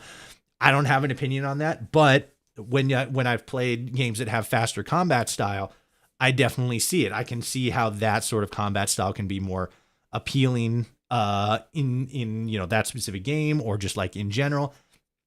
I get it. And now that I understand that is an issue you have with the game, 1, I understand your opinion. And 2, I can see how when you look at one of those games, if that is your preference for how you want combat speed to move, I can get why the game wouldn't be as appealing. I get it.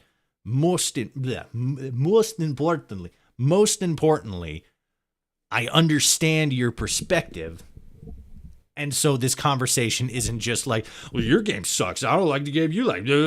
It's an actual conversation, not just fucking talking about shit that you don't like in some vague, amorphous, verbiage that doesn't mean anything.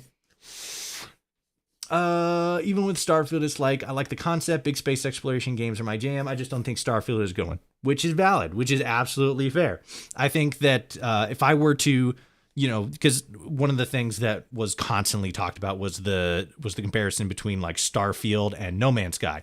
I think that both are good games, But they are both trying to do two different things. I think when it came to Starfield, they were trying to more so emulate what a realistic simulation of planets are like, of what space would be like.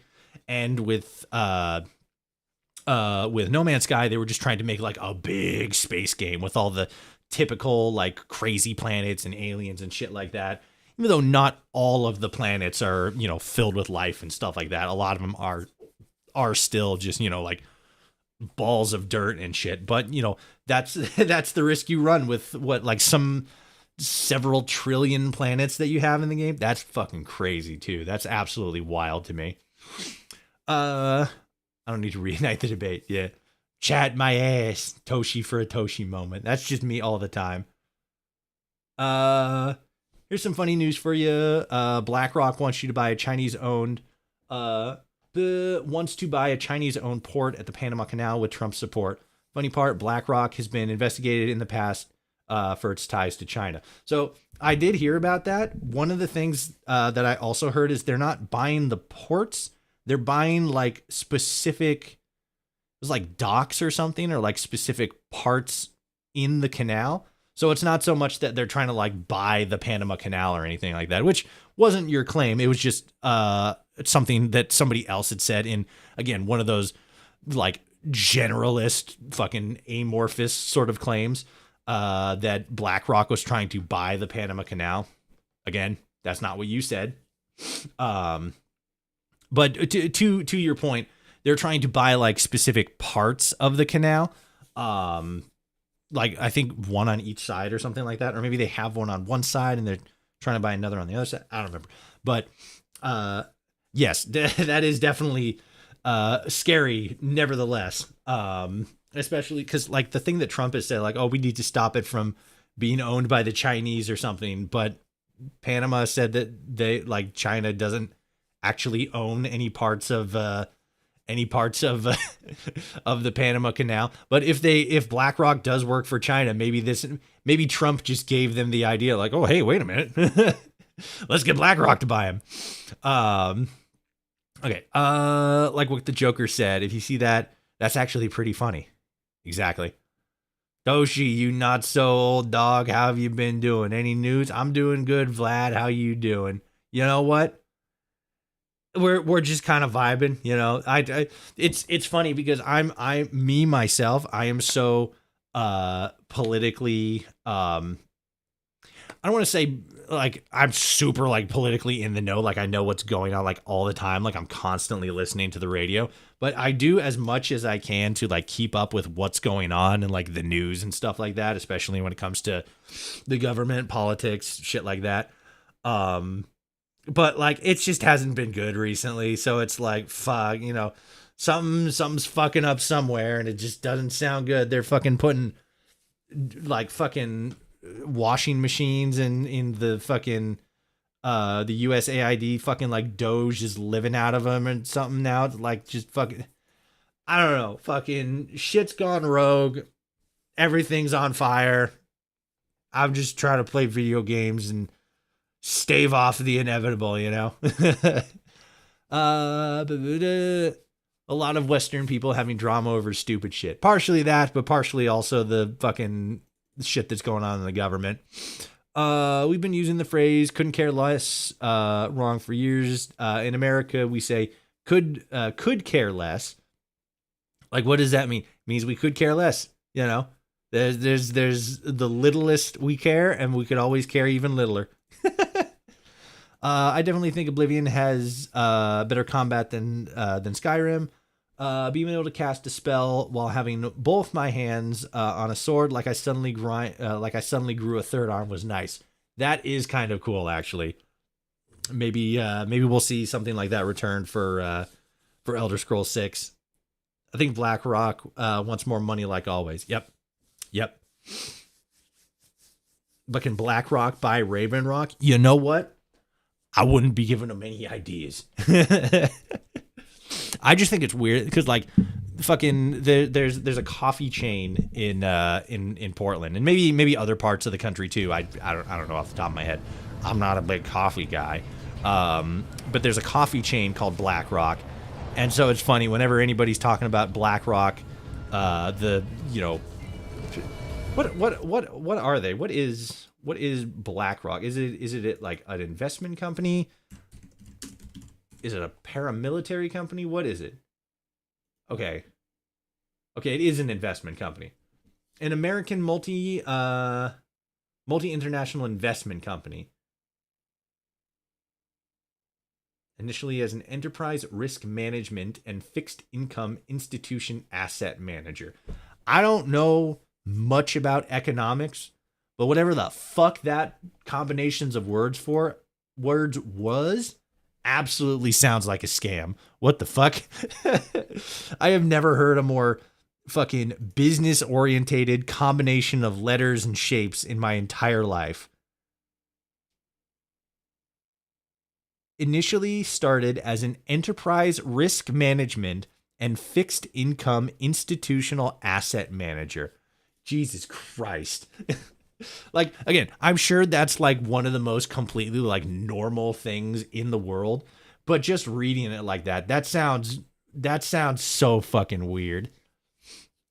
That's like fucking like the term Esquire, right? It's because people will be like, oh, I'm like, Duke or Duchess or like Esquire. The word Esquire specifically doesn't actually mean anything. It's just a fancy word that sounds fancy. And that's what that all sounded like. I'm sure unlike the word Esquire, that actually has some actual meaning to it. But it just sounded like gobbledygook. Hope they won't draft Toshi for the Canadian invasion. Nope. They ain't gonna draft me for jack shit. Because I'll just say that I have mental problems. But who knows? Maybe that's how my Fallout, my lived Fallout experience will kick off. Maybe I will be sent into Annex Canada. Damn, me specifically. They'll just send me. It's an investment firm that wants to control the world, basically. Yeah, that's super shady, like real Illuminati. It really is. Like there's a couple of different organizations that are sort of like those, we work on shit behind the scenes. What is it? Turning Point USA is one of them. Fuck, there's a couple. I can't remember off the top of my head, but yeah, definitely BlackRock is definitely one of the bigger ones. If BlackRock ended up having a PMC, I wouldn't be surprised. Private military contract. Well, that's what I thought. I thought they had like some kind of like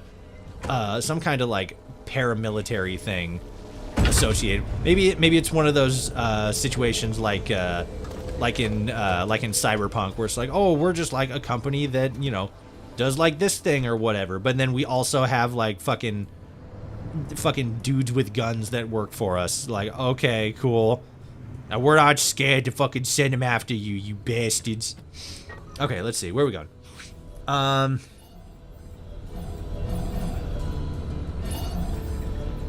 think, yeah, we've been there. Let's go here, and then we'll probably fuck off to one of these locations, or maybe we'll just keep getting the balls. I've been trying to like keep an eye on this, but it doesn't seem like there's any super negative consequences for staying in these worlds for a while. You just kind of have to avoid the green clouds when they show up on the map, because that's like radiation or whatever. Toshi's not a coffee guy, so what is he? A tea connoisseur? A juice drinker? A cola binger? So I've actually tried to drink tea on a couple of different occasions. I don't know what it is. Maybe I just haven't found a blend that works for me. I've tried lemon flavored tea. I've tried I can't remember if it was. I think it was green tea. Tried that. I don't know what it is. Just warm water. Just drinking warm water. It just doesn't do it for me. And I'm not talking about like, oh, like I'm not into it. It's just like it's not that it's gross. It's just that it's weird. It doesn't compute with my brain, and I'm just like, oh man, jeez. And it's weird because like I whoops, shit. That's what I did last time. That's why I lost my crowbar. I try to get as much hydration in me as I can. You know, drink your water and such. But then like, because tea seems like it'd be the perfect you know, option for that. But for whatever reason, it doesn't work. Doesn't work for me. Tea is not just hot water. I know it's not just hot water. Again, if my door fall off? Okay. Anyway. But yeah, it's not that it's just hot water. Like that's definitely not it. I'm almost 1,000% sure if I found the right blend, I'd be all about it. But from what I've tried so far, the blend specifically, I don't really taste them as much. I just taste I mostly just taste the hot water, and I'm all like, this isn't working for me. It's got to be a different blend. It's got to be a different blend. I do like juice. I am a lemonade and an orange juice kind of guy. I do enjoy sodas. I like Sprite. I'm not a big fan of dark colas, but I am a big Sprite enjoyer. I would say that those are probably and because like I don't really like soda. That's basically just fucking carbonated sugar water, which is dope, but it's so fucking unhealthy. It's not good for you, especially dark sodas. Like I if I were to like recommend soda, which I don't, it would always have to be a clear soda, never a dark soda or a cola, like, you know, Coca-Cola, Pepsi, fucking what's the other one? What's the like big one now? Dr. Pepper, that's it. All those like dark cola sodas, no, definitely don't recommend those. If it's a fuck, okay. So we need to go. Let me see if I can loot this house real quick. If it's like, so specifically like the brand ones, right? If you make like your own, or make one that's or have one that's like, you know, homemade or something like that, while it's still probably not the greatest, it's way better. It's way better health-wise. But besides that, I always recommend lighter, you know, clear sodas. Okay, let's see if we can do this. Let's head back this direction. Let me zip back a little bit. I want to make sure. You said Canada. I bet you might be like Nate from Fallout 4. Yeah, it would just take a little while. I gotta get back into shape, you know. Esquire in America means nothing, but historically it shared the same definition as its angelicized form squire. Interesting. I didn't know that. Well, there you go. Good to know. It's not just hot water. Or it might be like Watchdog, and it's just one company using corruption for its benefits, like Bloom from Watchdog. I mean, it very well could be that as well, yeah. I think Toshi is tea challenged. I got a low tea, what can I say? Toshi is racist against Dark Cola confirmed. No! I just don't think they're healthy.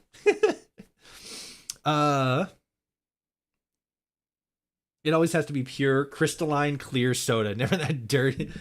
That sounded more like, what is it? There's a, oh god, now I can't remember his name. Fuck, he's so funny too. He's, fuck,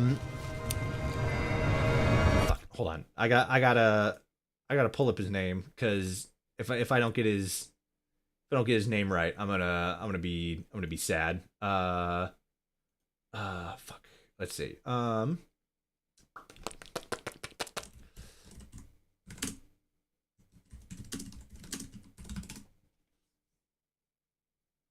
No, here's Sungwoo Cho. He's like you've absolutely 110,000% seen his videos before. He's a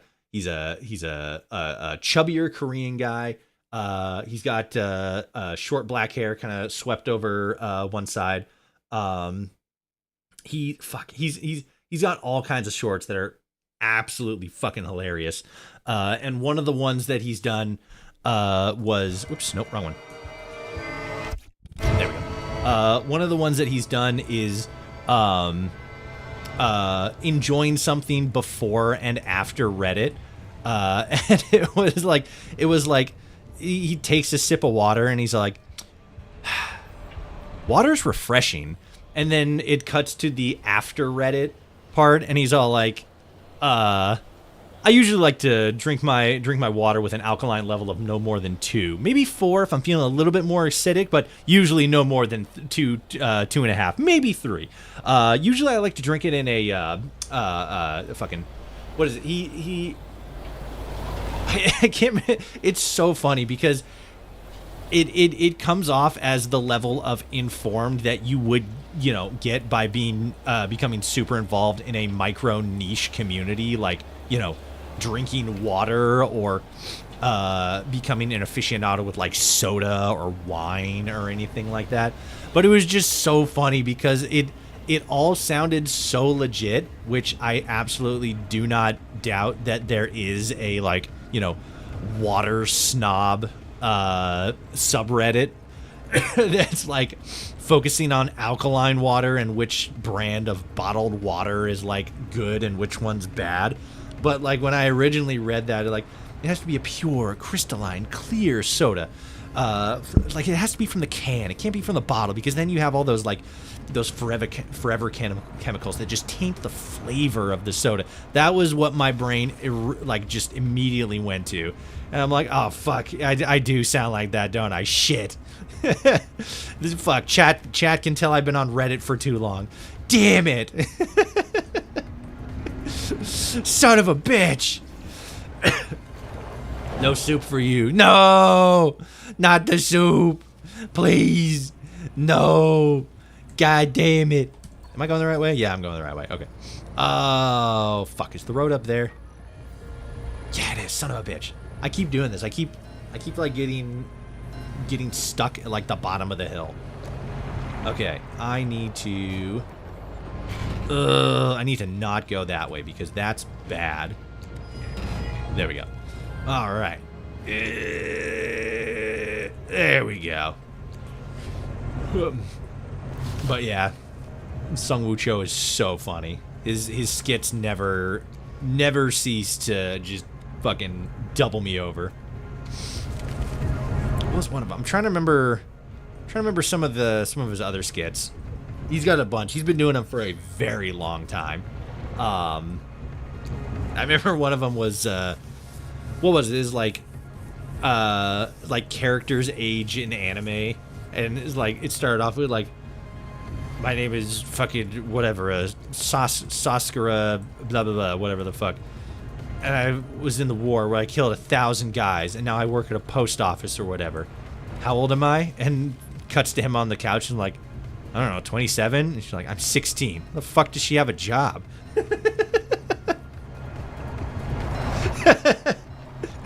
The first time I fucking saw that short, I was besides myself. Oh, God, it was funny. Oh, I'm slipping. Chat, we're slipping. We got the lo-fi beats on, but we're slipping. Yeah. Fuck. Ah, these hills. These sons of bitch hills. Okay, let's try this.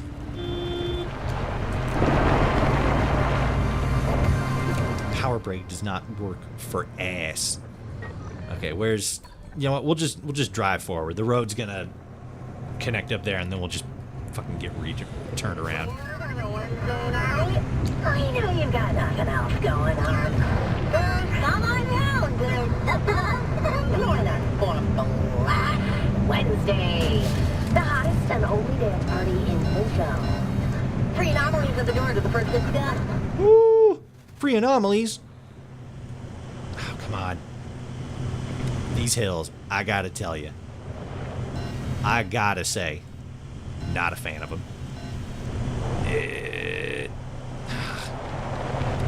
Maybe what I should do is from now on is like drive to the location. But if it's like, you know, too far off the road, just fucking leave the car. Because getting back up is a bitch sometimes. Think I can get back up here. You're a Redditor. You have to pay. You have less soup around 1 soup per day. No, my soup, please. I don't use Reddit that much, I swear. Oh, God. Chat, please don't do this to me. My soup. Bottled soda used to taste better back when it was packaged in glass bottles. They switched to plastic because it was cheaper. Exactly. They absolutely did. I used to actually, for a while, when I was more consistently drinking soda for, like, you know, the work lunch, I would always only specifically get it in the glass bottle. Because for whatever reason that at the time I couldn't put my finger on, it just tasted better in the glass bottles. It just tasted like shit coming out of the plastic ones, and I still stand by that. I either, if I do get soda, I either get it out of the, I either get it in a can, a bottle if it's available, a glass bottle, or you know, fountain drink it. Where it's just straight into my lungs. I have no idea where I'm going. I didn't pick a destination. I just started driving. Let's see. So, I guess we could go there. Let's go here. We'll just loop around, go there, and then we can go straight there. Then we can get back.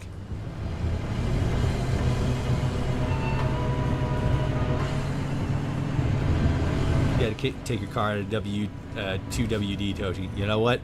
That's probably it. I gotta crank it into all wheels drives. Oh God! Free anomaly. Let's go. We're closer to free anomaly. Let's go. Free stuff. Free stuff. Gotta watch out for that bubble.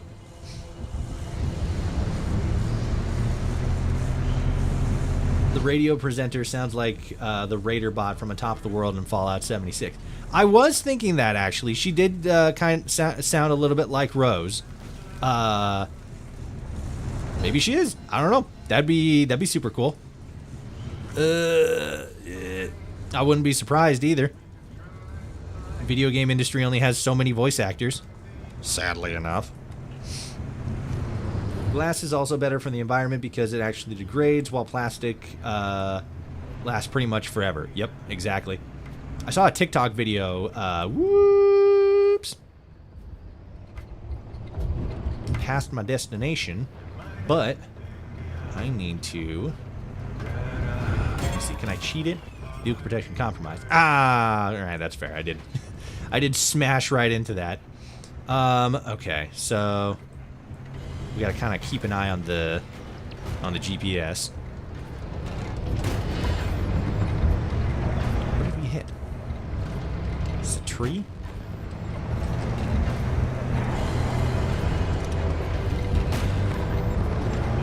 Oh, come on. Oh, it must be a tree. It must be like on top of a log or something.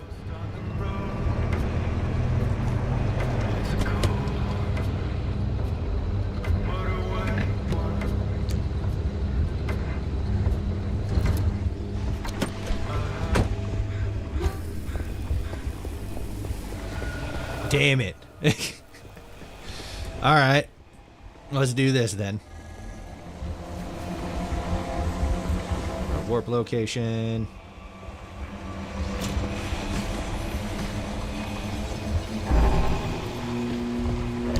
Too far. Plasma charger. And vac. What the hell? There we go. I don't know where these things came from, but they're mine now. Let's go!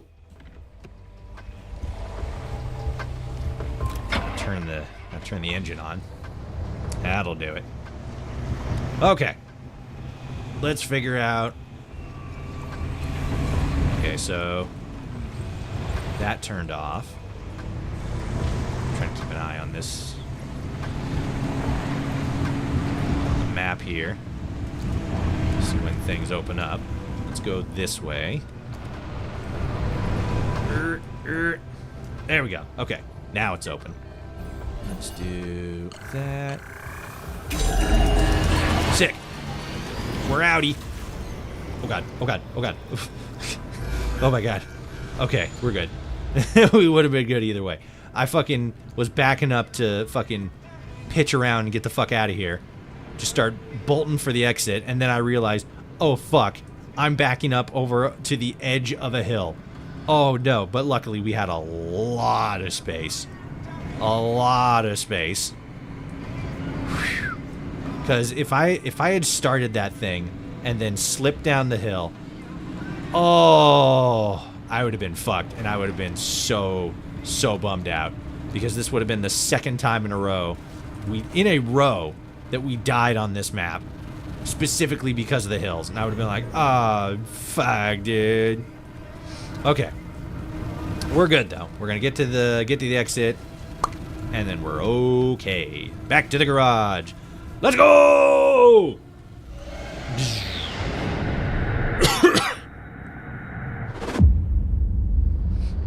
I'm just glad Toshi is not earning his keep by driving people or cargo. He's a menace behind the wheel, which is hilarious, actually, because my job is transporting people. And I am a good driver. But fuck it. Am I right? It's a video game. Give me that. Oh, shit. I should have put, yeah. Should have put this in here, because I don't have I have the hand vac, but I don't have the, I don't have that, like, arc jet thing, whatever that was. I always forget that when you're holding one big thing, and then you pick up another big thing, you just drop the first big thing. Well, what you gonna do? Close that up. Let's go, dumpster.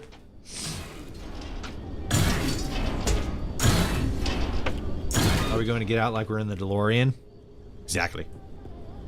I'm glad you picked up on that.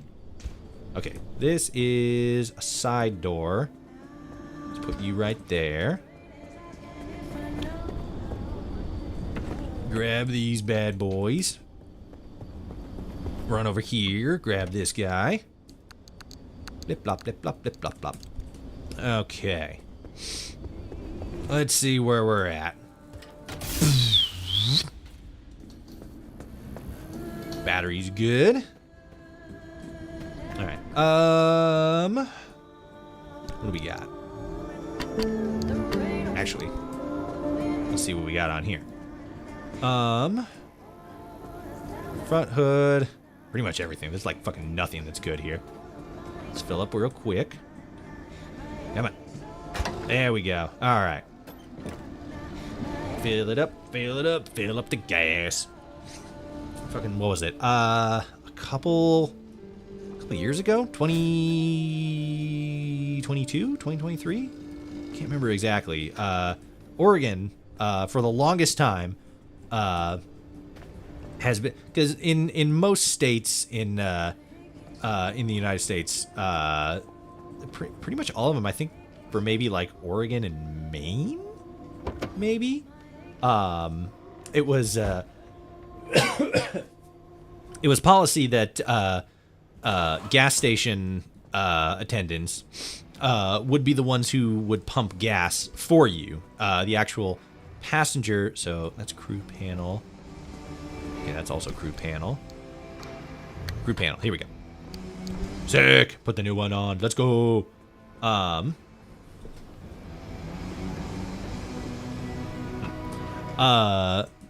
So for the longest time, as far back as I can remember, in Oregon, you were not allowed to pump your own gas, specifically because that was a job that that would be assigned to the people working there. The people working there would actually be the ones who would come out and put gas in your vehicle. And it was funny because when I learned that that wasn't the norm in most other places in the United States, I was like, what the hell are you talking about? They have to pump their own gas? They don't have somebody whose job that is to do that? More so, not so much in like the oh my god, this is how poor people live kind of way, like not like that. More so in like, because I had always understood it as like, you know, it was like a job creator, right? It was somebody's job specifically to, you know, pump gas, or, you know, in a lot of cases, sort of do like both at the same time, you know, like run the gas station, you know, like the register and shit like that, and also like pumping gas. So I always kind of saw it as like a job creator, right? And then I learned that there were like pretty much everywhere else in the United States didn't do that. And I'm like, that's so weird. Whoa. So which one is this? This one I'll put here. But then a couple years ago, we actually changed that, so now you can pump gas again, or pump your own gas, in Oregon. And it was really funny because there were a lot of people who at first were like really confused, like what do you mean? Pump my own gas? What? No, that's your job.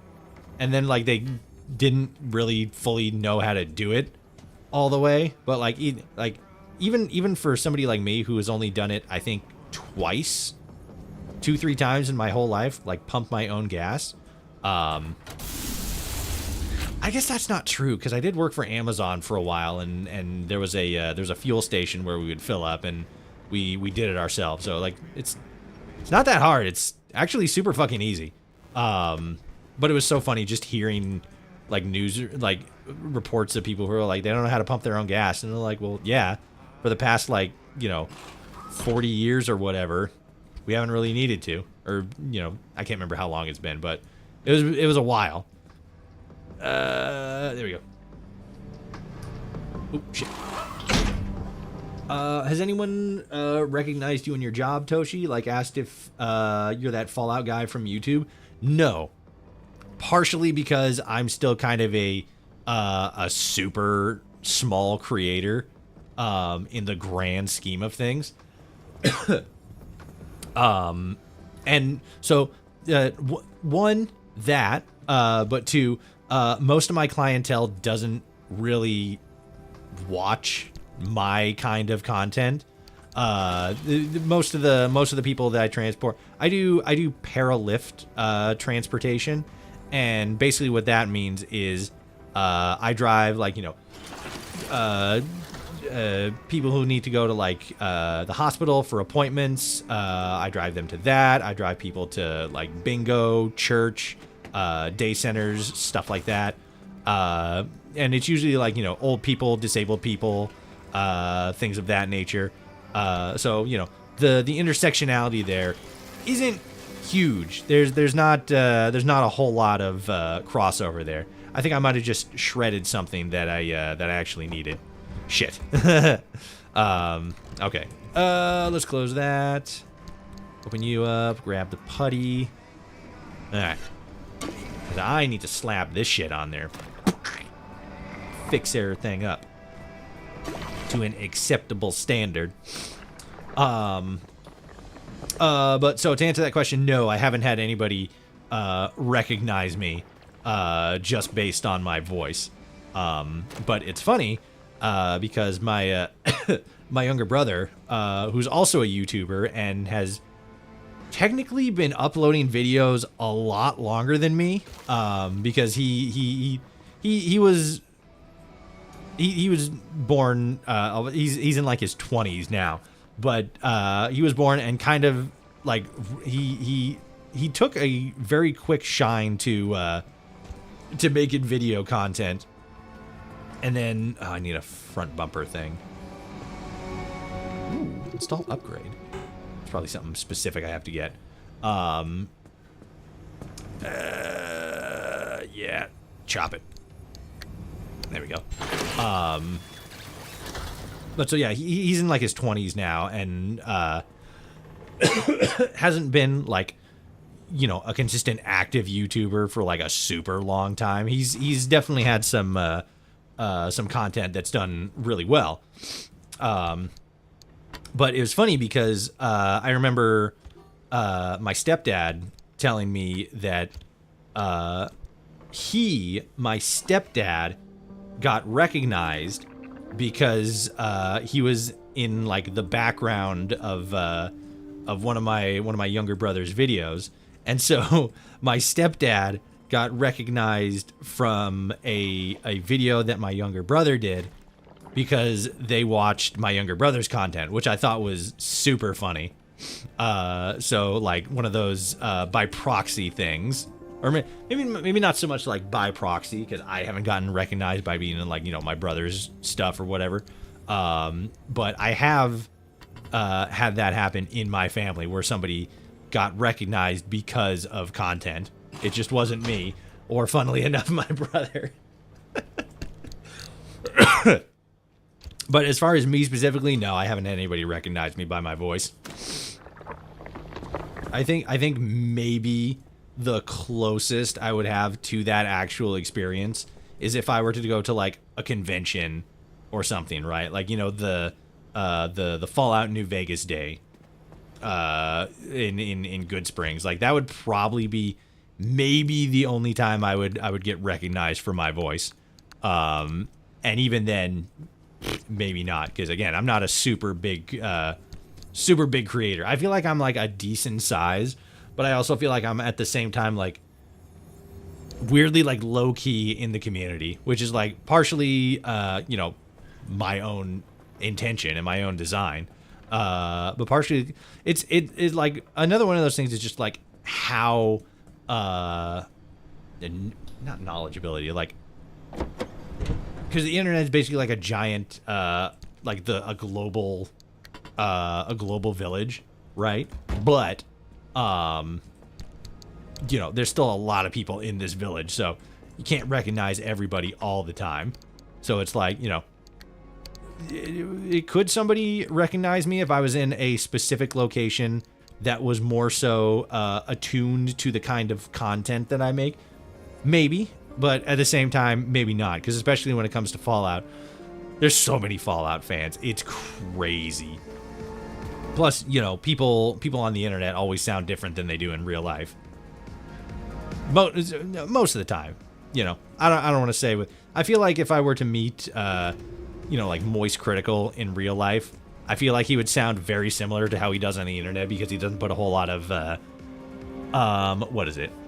He doesn't put a whole lot of, like, emphasis, right? There's no, like, super huge difference between, his video content voice, like, his video voice, like when he's, you know, sitting there looking at the camera, telling us about some crazy shit that happens, and just, like, his regular talking voice from what I've seen from, you know, like, other videos that he's been in, where he's been in more casual conversations, or, what is it? I guess mostly just that, because I've seen a couple videos where he's, like, doing stuff in the warehouse, in the studio or whatever, and his voice sounds a little bit different because it's a different microphone setup, different audio space, but it also, he just has a different speech pattern to how he normally talks compared to how he talks at us, in a sense.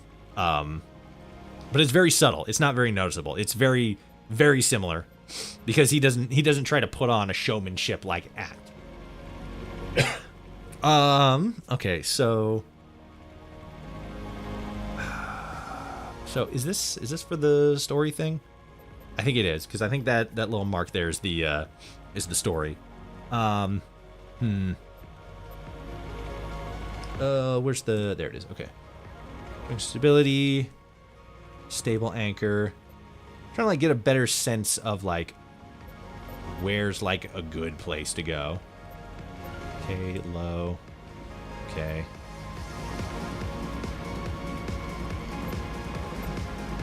Okay, so that's low. That's also low.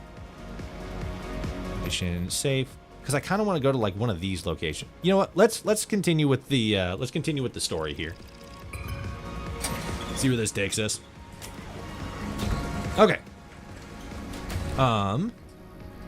Everything looks good. We're still a little bit in the yellow. Do another spark. Battery's good. We're good on health. Can I make another? You got anything? I think we already got you. Nope. Cool. You always be number one in our hearts, Toshi. Well, thank you. I try my best. And fucking, because I was talking about before the reason why we weren't streaming yesterday. I had PC problems. Long convoluted story. Doesn't matter. Point is, got it fixed. Finishing up, putting my system back together, and then I'll be able to like fucking actually properly back shit up like I should have. Steel bumper. Okay.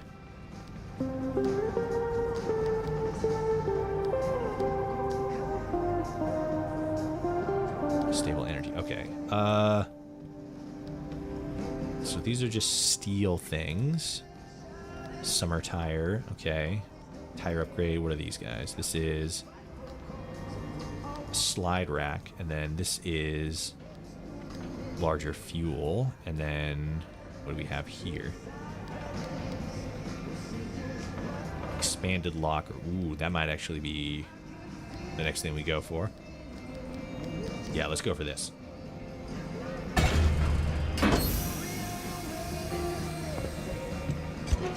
Okay. Expanded locker.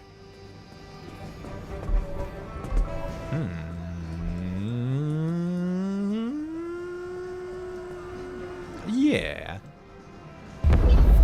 Okay, so we can get a couple of these. And now we have more locker space. Let's go! Let's go, let's go, let's go. Nice. Okay, I think we can go ahead and leave those there. Let's check this guy. Okay, then we can just keep buying more as long as we keep up with steel lockers. Or steel sheets. 1, 2, 3. We have pneumatic lockers. Interesting. Build more steel sheets? I mean, I know we can, but... Ooh, I should... Sorry, we'll head out here in a minute. Let me... Steel sheets, okay. Let's just scrap metal, okay. 1, 2, 3. Okay, so now we should be able to build another one of these guys. Sick, let's do it. Gonna upgrade our storage space. Let's fucking go. Storage space. Guys, we're gonna have so much room to fucking put shit. Oh, it's gonna be awesome. Okay. Can we do another one? We need 6 for that one. Let's go get that real quick. 1, 2, 3, 4, 5, 6. And then that's probably the last one we'll be able to do. We need more junk. Oh, it's the second to last one we could do, too. Parts locker. No, okay. Come on. Yeah, let's go. Give me it. Sick. Okay. It's just those 2 spots? Yeah, okay.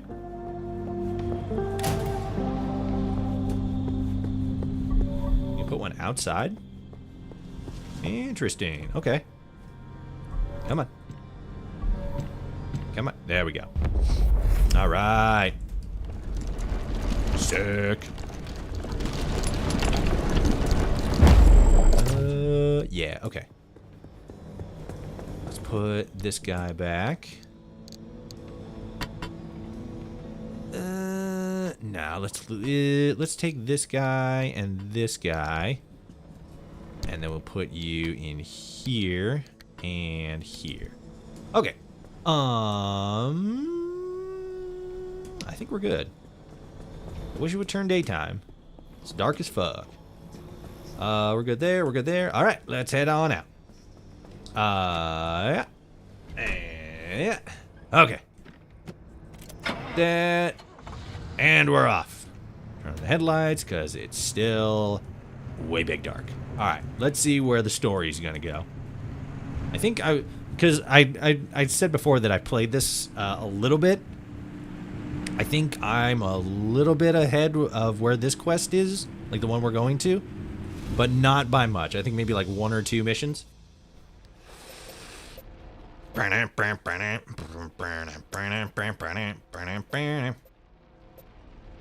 this is the one I want to go to.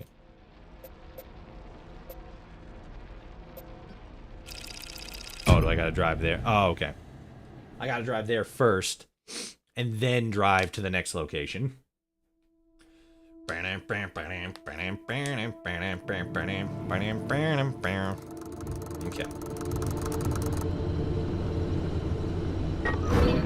Yeah, and then like I can mess around here, or I can go to that one to continue on to the next one.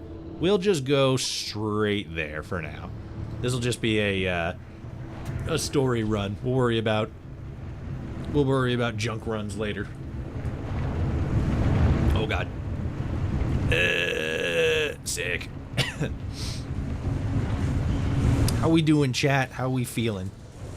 How are we enjoying the game, by the way? Are you guys enjoying our fucking terrifying off-road nighttime creepy explosive mannequin filled drives through the forest of the Pacific's Northwest?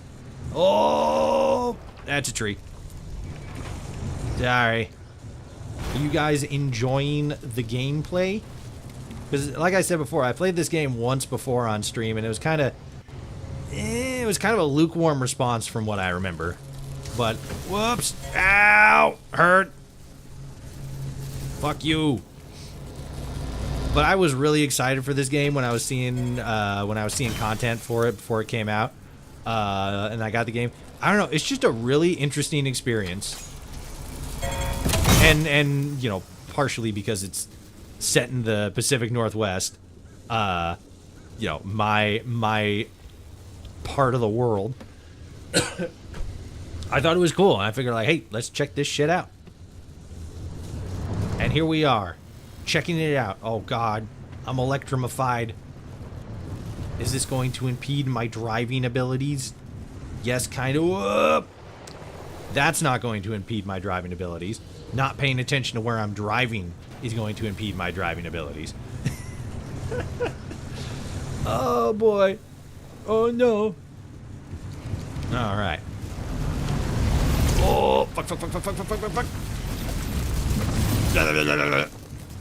think we're good. Back part looks a little bonked there, but overall I think we're good. You hang on, door. Don't you die on me. Yeah, let's see. Yep, we're doing good. Just keep going that way. Boop. Turn the radio on. Yeah. Okay. Yeah. Yeah, I think last time I played this game, I don't know, it was really like not last time as in like, you know, fucking like last week or whatever, but like when I originally played this game, it was really interesting because I got these very I don't know, it was weird. It was almost kind of like a Fallout vibe. It was giving me very like isolated, you know, like on your own, fucking like making shit work for yourself kind of vibes. The as far as I know in the story, and again, I haven't gotten that far in the story, you're pretty much just like on your own. You know, you talk to other characters, or rather, they talk to you over the radio. Fatigue. All car components suffer wear and tear, but this is even more pronounced in the zone. Eventually, almost every component is going to need replacing, and sometimes all you can do with a worn-out part is dispose of it. Okay.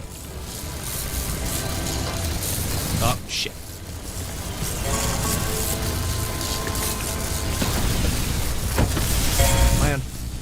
Whoa, whoa, whoa, whoa, whoa, whoa, whoa. Shit, a bubble popped up. Fuck. Do I have any beans? I don't think I do. Well, probably gonna die.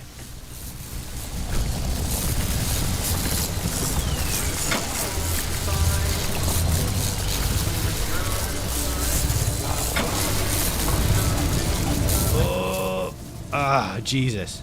Okay.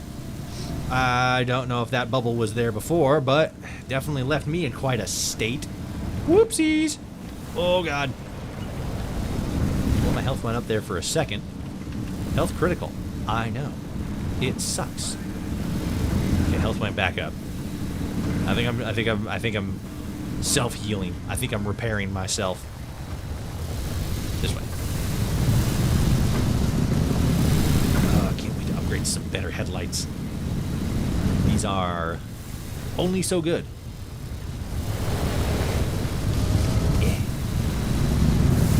But yeah, it was really cool. I don't know. It's an interesting game because me personally, I'm not a huge roguelite fan, and this is, you know, kind of a roguelite game to where you go into these different areas, these different sections of the world, you know, run around, survive stuff, gather, you know, bits and bobs, and then you know, head back to base, use them for various things to help make your next adventure better. And you know, I think that's cool. I think that's fun. I think that's a fun game loop.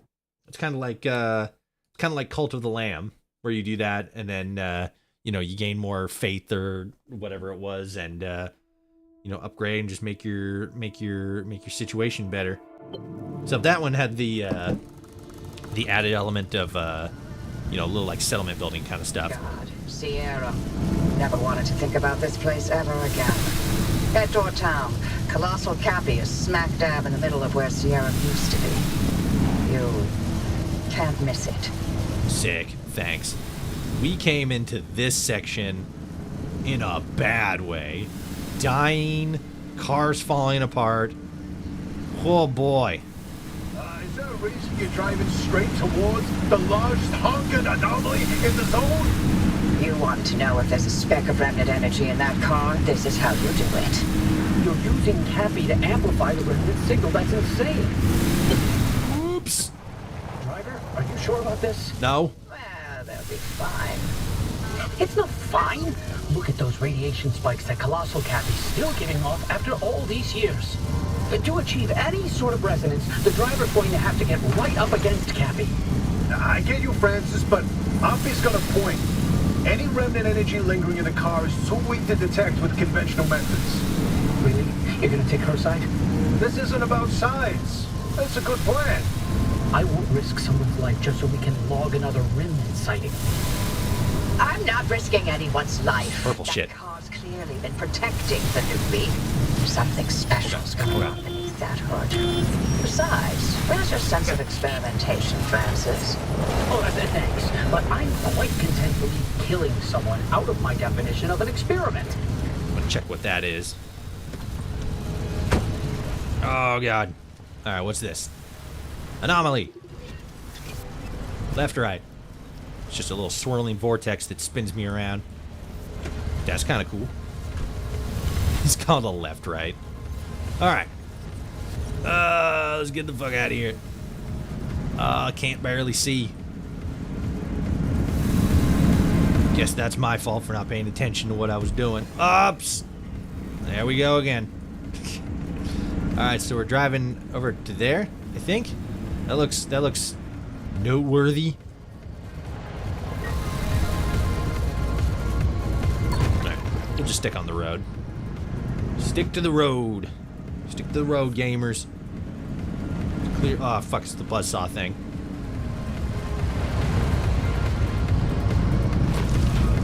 I want to check it. I don't think I logged this anomaly.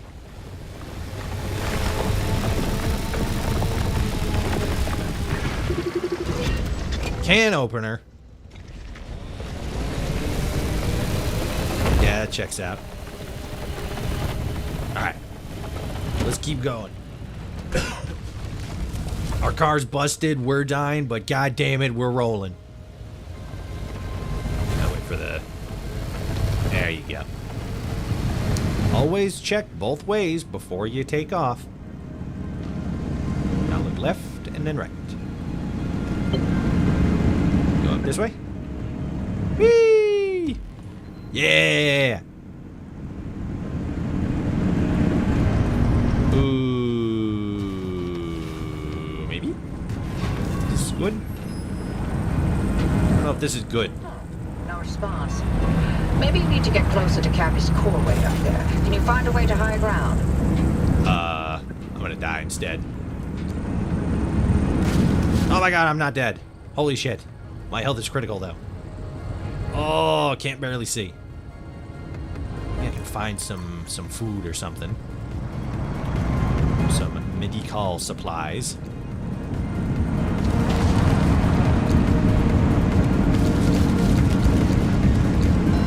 We're gonna find some beans. We're gonna get okay. Oh god, come on. Come on, get that hill. Get that hill. Yeah, whoop, fence. How far away is that? That's not that far. Turn that off. Turn that off. Turn that off. Okay, everything's off. Let's run inside and check to see if we can find any resources. Whoops. Shit. Well, lost it. Nope. There it is. There we go. For some reason it wasn't turning on there for a second. Okay, turn off. There we go. Okay. Come on. Give me some of that sweet, sweet food.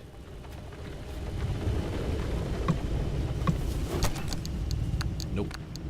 This ain't food.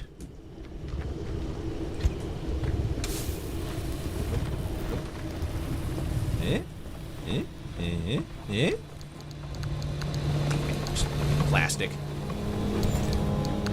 We go beans.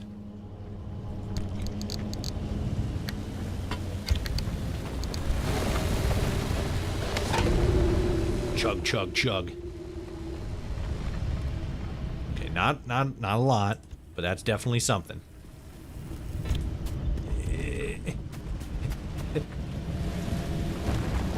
Watch out for the buzzsaw, man.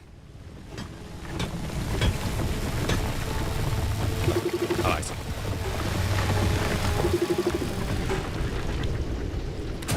There we go. That was weird. Okay. Come on. I don't need duct tape. I need results. Good. Gimme. There we go. Okay. Pop. In there. We gotta head over there. Probably head over to those guys as well. Let's check this one first. We got a thing. Cooler. Yeah, now we're talking. Alright. Let's check this guy real quick. Sick. Okay. Oh, it's Smeat. Or at least that one was.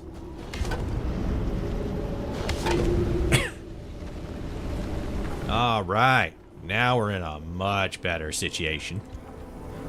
I think we're good. Okay. Check this guy. Good. Alright. Ooh. Can I punch it? Oh, wait a minute. Kick! Yeah! Let's fucking go! Alright.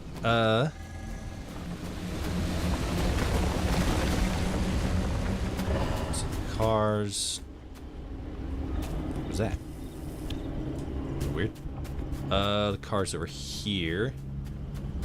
Yeah, there it is. Okay. Okay. I'm sorry, girl. You're all fucking smashed up. Because I drive like a freak. But we'll get you home. We'll get you all fixed up. Good as new. Okay. Okay, so she wants us to get even closer. So yeah, if we can get on the road, then we can just go like that and then that. Okay. Go through here. Ah, fuck. There we go. All right. We got it.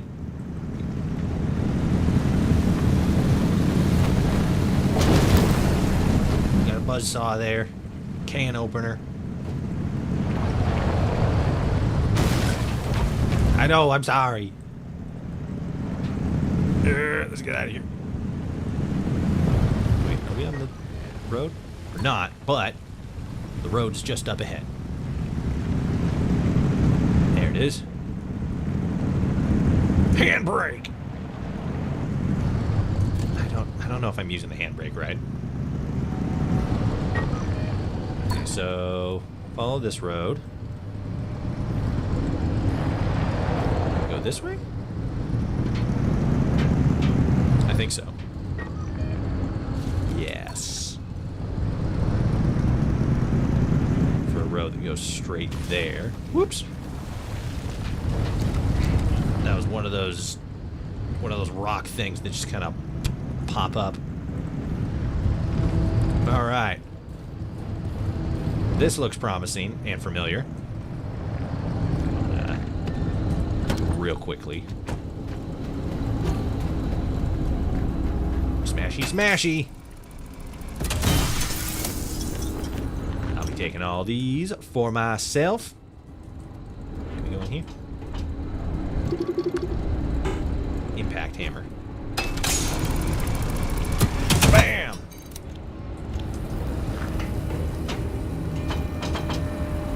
Hazmat cabinet. Pry bar. Oh, shit. Give it in.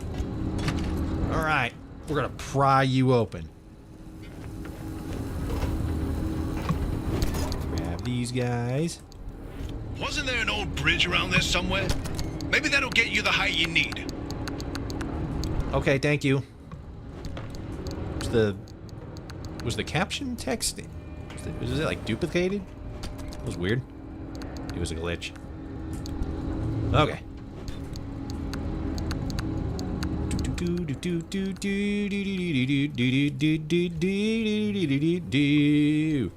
Picking up trash, I'm picking up trash. Picking up trash, I'm picking up trash. That's a receiver. Okay, so as far as stuff that don't need to be ripped apart, I think we did it. Okay.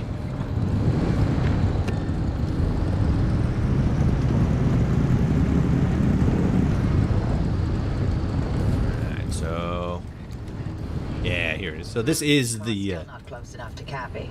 What now? How about launching the car into Cappy's core? I'm sorry. What? It's simple. The driver jumps the car into the heart of the anomaly, and if I time it right, I'll open the gateway and extract them. And if you don't? I've run some calculations. I think it should be fine. Anyway, it's like they always say, what's an experiment without some risk of total annihilation? Who says that exactly? In no way, shape, or form should we be doing this. Well, but you know, if it's the only way, you got this kid for it. Okay.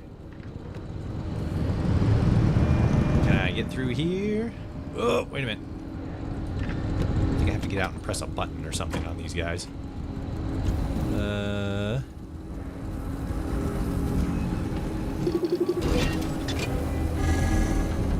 Nope. The wrong one. T. Okay. 4. Let's see, where was it? Oh, was it here? I think it was this one.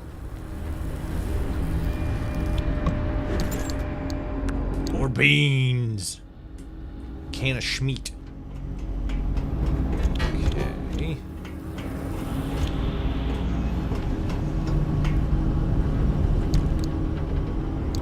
Okay. Hey, we did it.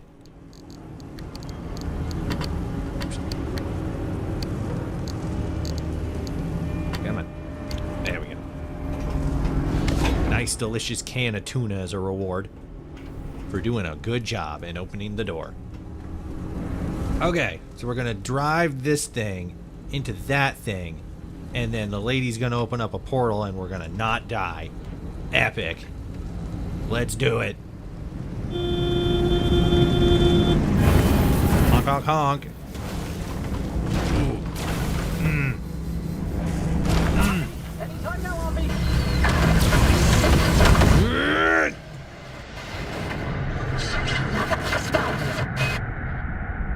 Ophelia, my love, is that you? Uh-oh. We got mystery.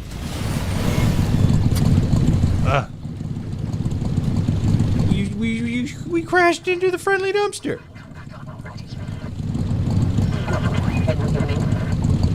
Cappy fried my transmission systems. Thought I lost you for a moment. Well, it all worked out, didn't it? The gateway got you out, and it looks like the ARC device is still intact with all the data it's recorded from your drive. And my plan worked.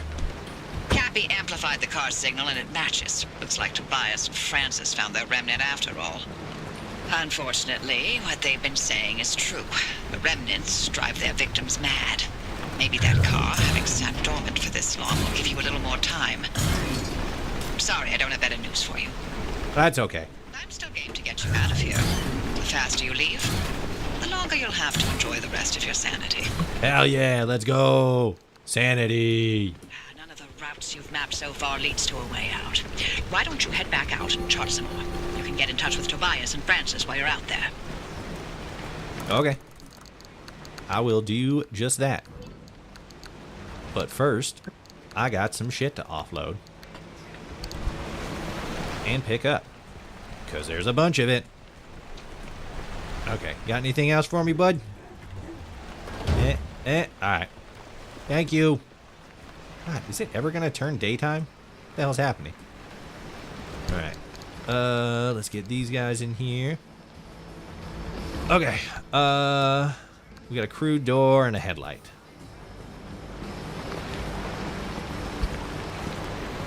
Zap.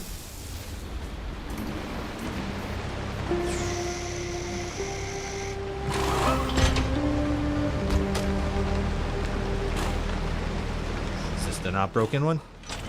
Yes. This up. And we'll put you in there. Okay. Door. Which one's the... They're all... Every single one of them's fucked up. Okay. Let's take you. Put you in here. Oh, there's so much. So big. So much space.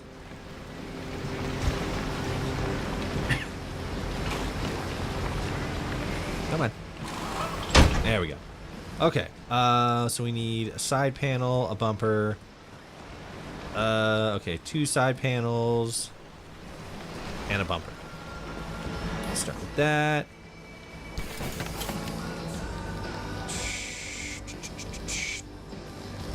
Crew door, crew panel. Sweet emotion. That's what the song on the radio kind of sounded like. It might have been like a copyright-free version, but it sounded very much like it. Okay, let's build another one of you guys. So we need one of you, and then the panel. We are out of metal scraps. Not great, but luckily, yeah, there we go. We don't need anything else to repair the car, because we got the putty stuff. Not a whole bunch of it, but we got enough. First aid kit. Oh yeah, I should probably heal myself. I was too worried about my car. Repair putty, here we go. Oh, we need scrap metal for that too. Shit, okay. Well, we have plenty.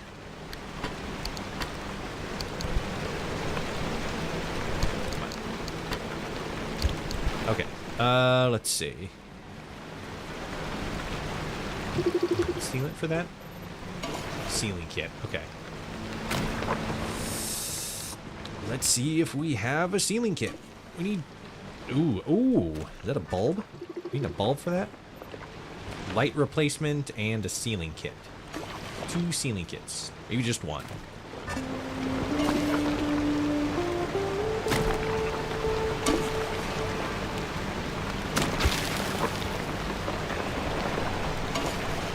Fix this bumper. Good. Fix this panel. Good. I think the tires are fine. They're not, but they're okay for now. Let's grab you. Fill you up.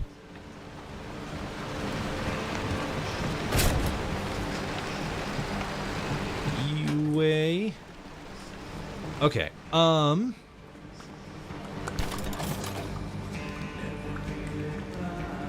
What do we need for that? We need metal scraps. Spare tire, headlight, bulb.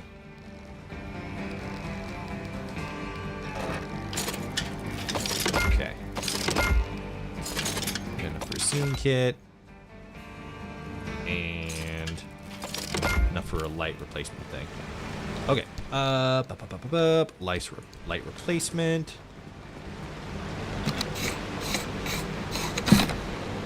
Sick. And then kit. Nope. Cool. And then that's 1. 2 more. Okay. Up. 1, 2. Sick. Okay. Let's fix this up. Whoop. Good. Good. All right. Good. What's going on with the engine? Ooh, okay. What's it saying? Busted. Need a mechanics kit. Okay, I think I can make that. I need scrap metal. Of course I need scrap metal. God damn it. Why did I waste all my scrap metal on these fucking useless goddamn lockers? Son of a bitch. Flip.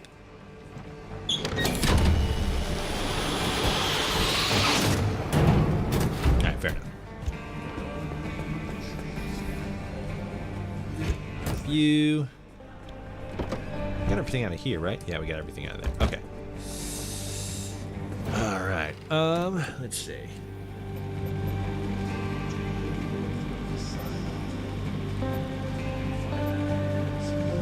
Dead end.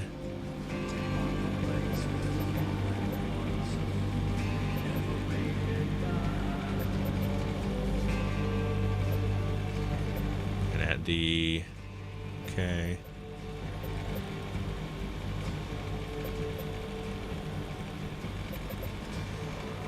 Okay, this might be a good spot to go to. Okay. Cool. Yes, we can't do anything about the engine right now. But we got to get if we can get machine kits, we should be good to go. Or no, machine kits. Metal scraps, right? Yeah, metal scraps. That's gonna be the go-to thing. Okay. Let's hop on in and head on out. Do.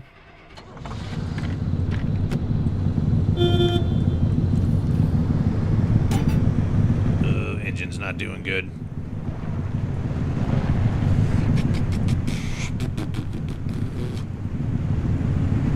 I gotta stop fucking driving into shit. Really, that's all I gotta do. I just gotta stop ramming into everything. Because I'm insane. Search the dumpster. I've searched the dumpster. The friendly dumpster is awesome. Okay. Angry abductors, anomalous clouds. Yeah, sure. Let's go this way. Because abductors, we can always just roll around. The clouds. The clouds scare me. They fill my heart with fear.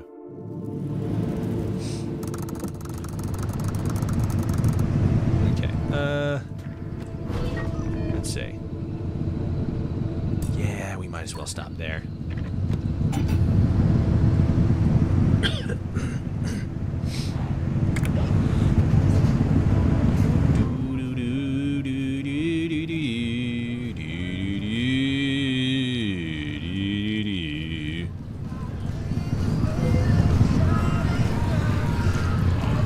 Oh, that's a little boost thing. Duh. I'm like, what the fuck is happening? Okay, there it is.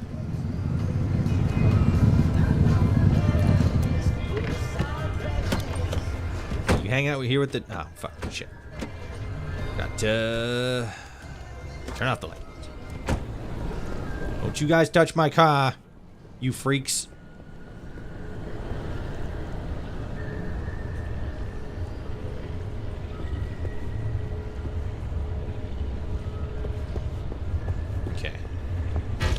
I could chop this stuff. Holy moly, are you kidding me right now? Offie, you saw it too, didn't you? Tell me you saw it too. Saw what? What do you mean, what? Hallucinations, like the ones from 1961. It happened again, just a quick blip, like blinking your... Wait, you didn't see it? I was in a total blackout. Colossal Cappy fried my systems. Right, because sending the driver headfirst into Cappy didn't work out like you said it would. Big surprise. Spare me, Francis. The driver's alive and her remnants verified. Isn't that all you wanted? Now, why are you two yapping about the mass hallucination? When Cappy amplified the remnant signal, it triggered another hallucination event. But it only lasted 3 seconds this time. And not only that, we picked up that its source was northwest of us. Specifically... Yeah, Bullshit. somewhere in the deep zone. That's impossible. It's been... 84 years. Oh, 40 years. Fair enough. Well, shit. Don't have an electrician kit. Don't think I can make one either. Okay, so it's just us and a crowbar. Let's go.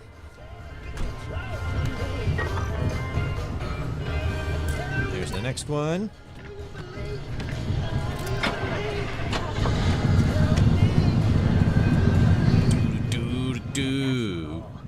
This hallucination wave that triggered, we picked up its waveform. And it turns out it's equal and opposite to the remnant's waveform. They're paired signals. It means they're related. And what's more, if we bring that car to whatever this mass hallucination... Oh, God! Oh, this is bad. And breaking its bond with the driver. A simple destructive interference. Oh, this is insane. After all this time, we find a remnant, lean on the mass hallucinations of 60. This wasn't my fault. I swear to God, this wasn't my fault. I was driving good, and then I got that speed boost thing, and then it's all like, woo! And then we flipped. For the key to the mass hallucination. God damn it. Yes, and you nearly destroyed it. I need to go. This is huge, Princess. We have so much work to do. I know. I've already pulled every report on the mass hallucination event. Driver, listen, you stay safe out there. We'll report back to you once we've gone through all of this data. There's a lot of it. And be careful. He's not in the right mind, okay? So, you watch yourself. Okay. We're going fast. We're going a little too fast. Alright. So the exit should be just up ahead. And then we'll continue on to the next area, and then we will be set.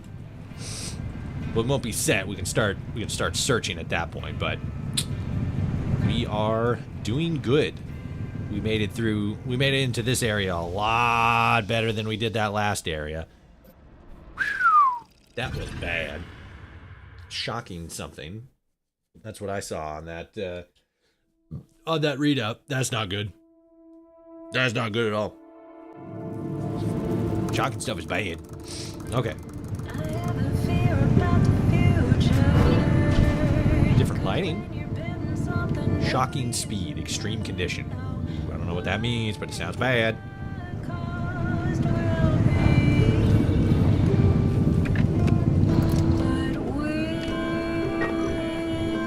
And so we're here. Okay. That green thing is over there.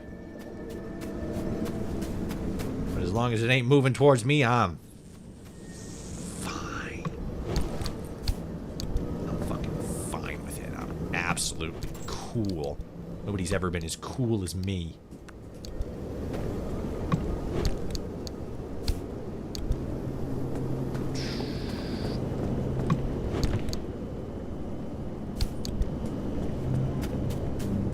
Alright. Good here. And then there's a yellow thing, an anchor right over there. Let's go and check that out.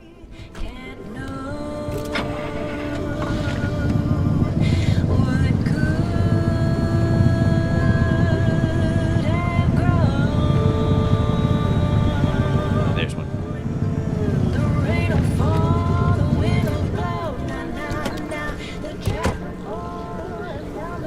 Oh, maybe that thing that I saw back there was just the speed boosts. Okay. Yeah.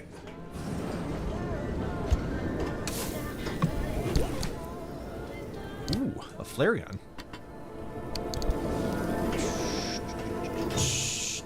Okay, got that.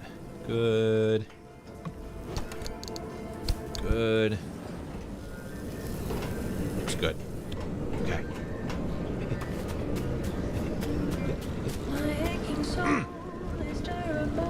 Close. There. Jesus. Don't tell me my car has another quirk.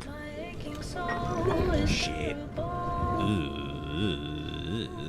No, we gotta go that way anyway. Let's go! Here. Probably shouldn't be honking. I keep getting excited because I'm like, I found the horn button, and then I'm like, oh, wait, shit, fuck. Probably shouldn't.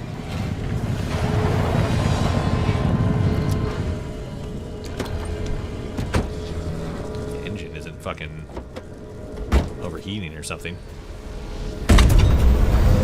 Hope that's just the stabilizer. Why are you moving?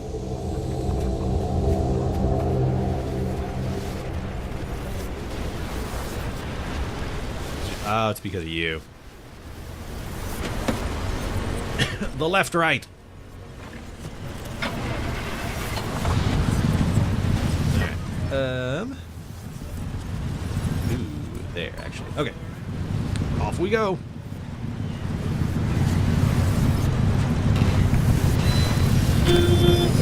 Stop it.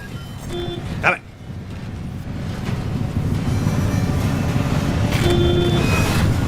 Okay, there we go. Maybe? Are we still being affected? I think we might be.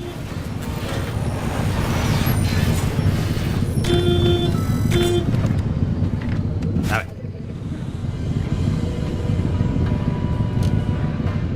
Okay, I think we're good. Off we go! Back on the road.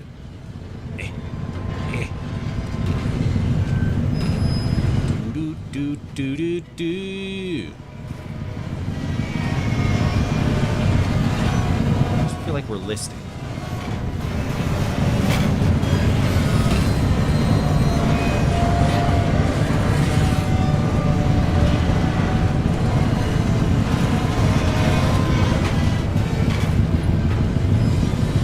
Fuck, did we lose a tire? Oh, shit, we lost a tire. That's why. Okay.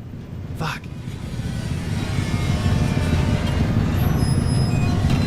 Fuck. It must have been that left-right. Okay.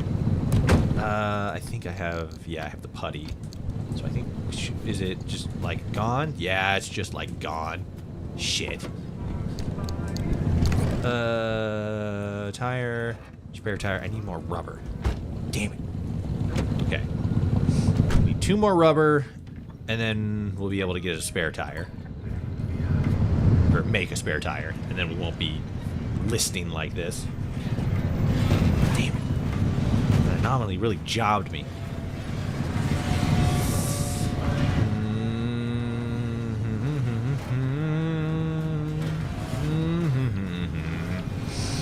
I mean, not really. I can compensate for it, but I think I'm. Oh, the rock! Is it over there? No, it's up here. Is this it? Yeah, there it is. There's the house. All right, chat. We're gonna pull up right here. We're gonna make a quick pit stop at this house. We're gonna loot it, and then we're gonna go from there. That way. Danger. Oh, it's that flashing danger. What am I? Oh, fuck, radiation. Okay. Quickly, quickly. Quickly, chat. Quickly. Getting irradiated. Any other situation that's cool. Specifically in Fallout ones, but now it's not. Okay. Nope. Howdy. Stop it. There we go. Alright. Here. Off we go. We're gonna go through that tunnel, and the place we want to be is up there. Shit. Alright, well, let's see where the tunnel takes us. Oh, God. That was a lot darker than I thought. I feel like the side that doesn't have the tire on it is dragging and is causing damage to that side of the vehicle. I feel like that's the case. I don't think I can loot that. Like there's anything in the trunk. Yeah. Shit. God, it is dark as fuck in here. I feel like a tunnel should be a little bit lighter. I mean, admittedly, I haven't gone through many tunnels that go through, like, a mountain or whatever, but, like, god damn.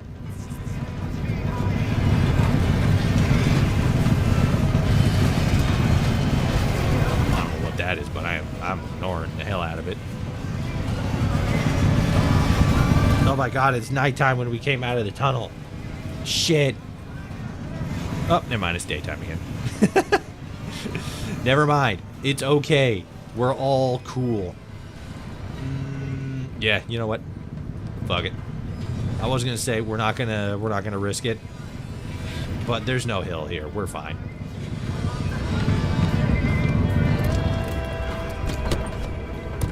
All right. What do we got? Got any goodies? Got any usefuls? Whoopsies. That's not what we wanted. Okay. Good, good, good. There's a door. Ah.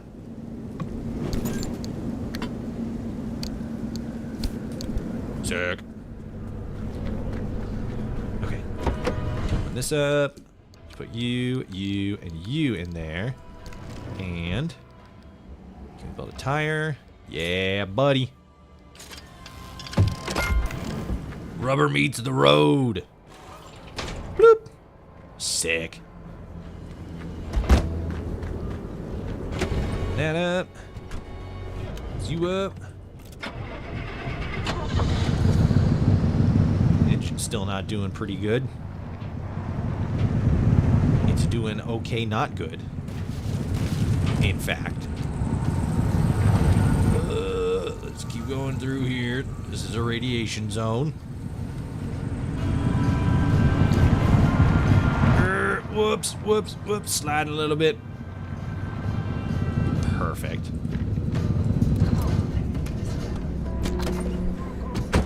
Okay, what do we got? This guy first. Yeet.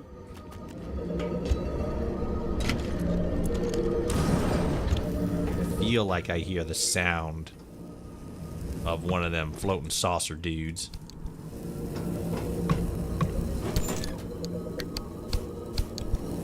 Okay. cool.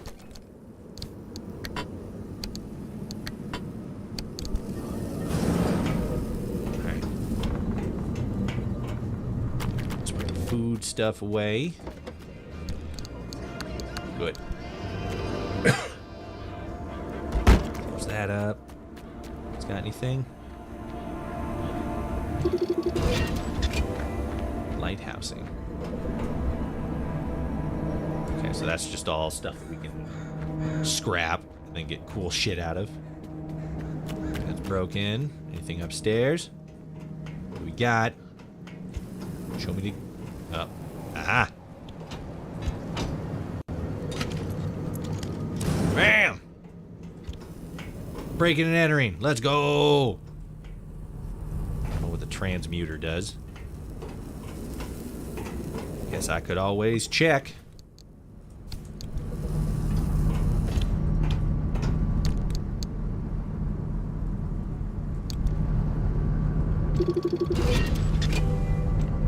Let's see. Transmuter. Please find attached the installation plan of the newer compact limb converter, along with my resignation from ARDA, effective immediately. Has become the favorite pastime of my peers to gripe about the youth of today, but I find myself sentimental. Maybe the next generation will be the ones to right our wrongs. Their bright-eyed, bushy-tailed optimism reminds me of the early days when when we thought LIM technology's potential limitless.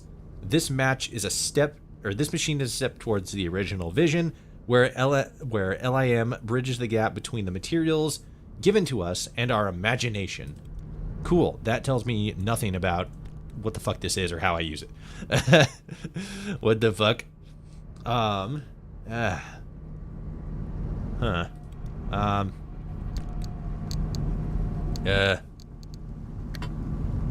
Rubber.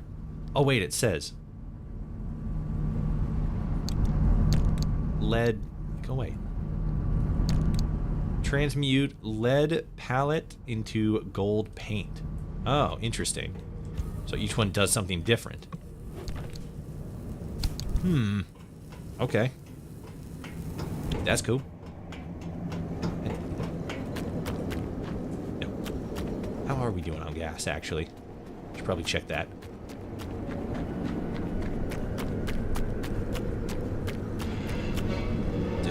Okay, and then... Alright, let's grab this.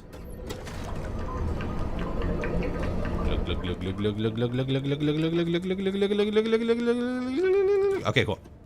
Let's run over, steal gas from this dude, and then we will have more gasoline than God. What now, God? What of your dumb liquefied dinosaurs now? They fuel my car. Alright, let's put this back. Close that up. Get back in the car without angering more divine figures. Okay, so there.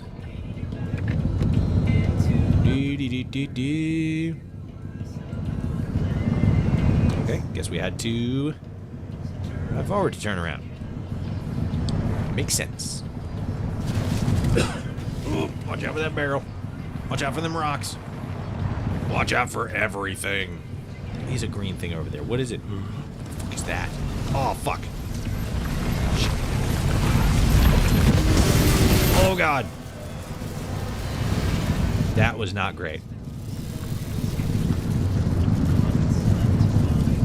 I thought that the fucking electrical Zappo things were like, oh, if you drive through here while it's going crazy, your car's gonna get in trouble.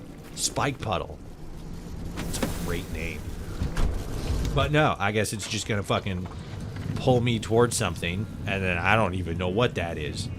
Just a pile of crap, and now the front of my car's all fucked up. God damn it. Close. Is it on the other side? Yeah. I guess that one. Probably check that. Whoops! Ah! Turn as quickly as I thought we would. Okay. Pry bar. Come on. Yeah. Do do do do do do do do do do do. Looks good. Let's get going. Get in the car. Oh, we got green stuff. Luckily, it seems like as long as we stay inside the car, the green stuff won't affect us that much. The radiation cloud.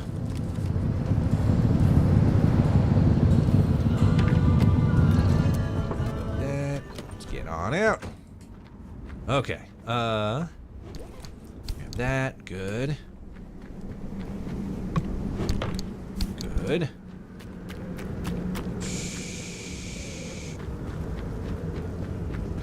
All right.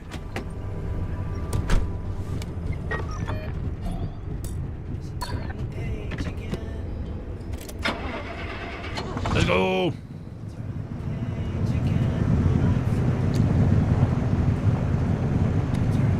So right up there, and we got like what, 2-3 houses? Loot them. Oh wait, no, we got the we got a couple of anchors here. Yeah, there's the other one. Right in front of the puddle.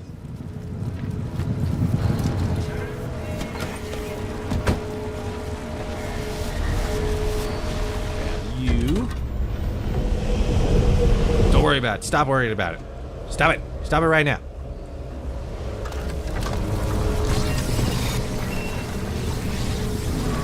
Got it. And grab you.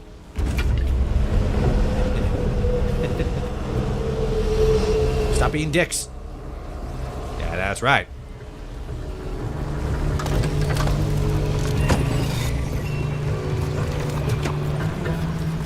In. Okay. So then that one, and that one, and then we should maybe be far enough to where we can circle back and get in that one.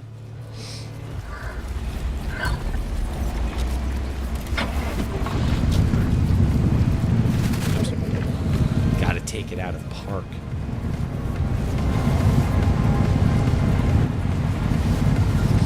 Quick pit stop here. See what kind of goodies we can grab.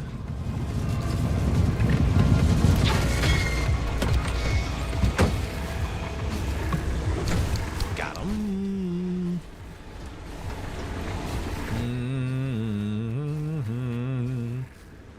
Got a bad bunny.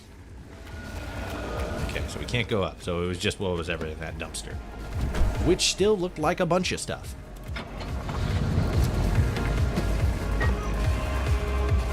Let's go there. Sick.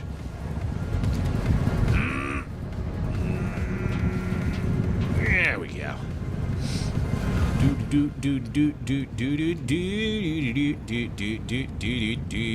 Driving a car. Look at me, Dad. I'm driving a car. You don't have a license, son. What? Alright.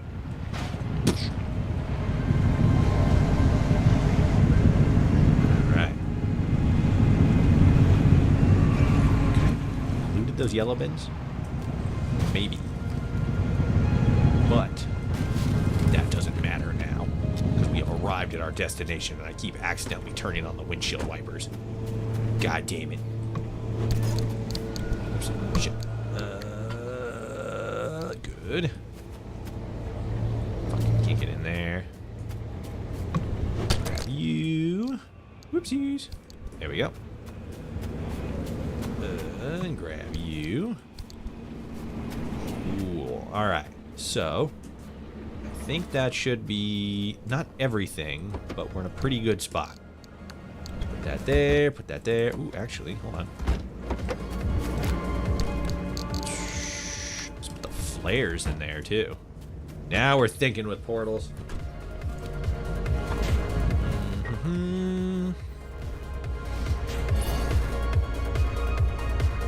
So that would be up on the hill here. So we want to be a little further this way.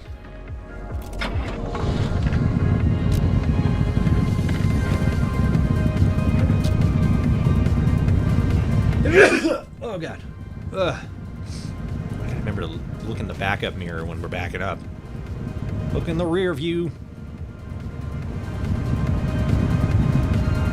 Keeping an eye on it. Drive this way a little bit. And eventually that little pink thing right there. There it is. Now it's an orange thing. Which means we do a power slide. Get ourselves turned around here. And then... BAM! Off we go.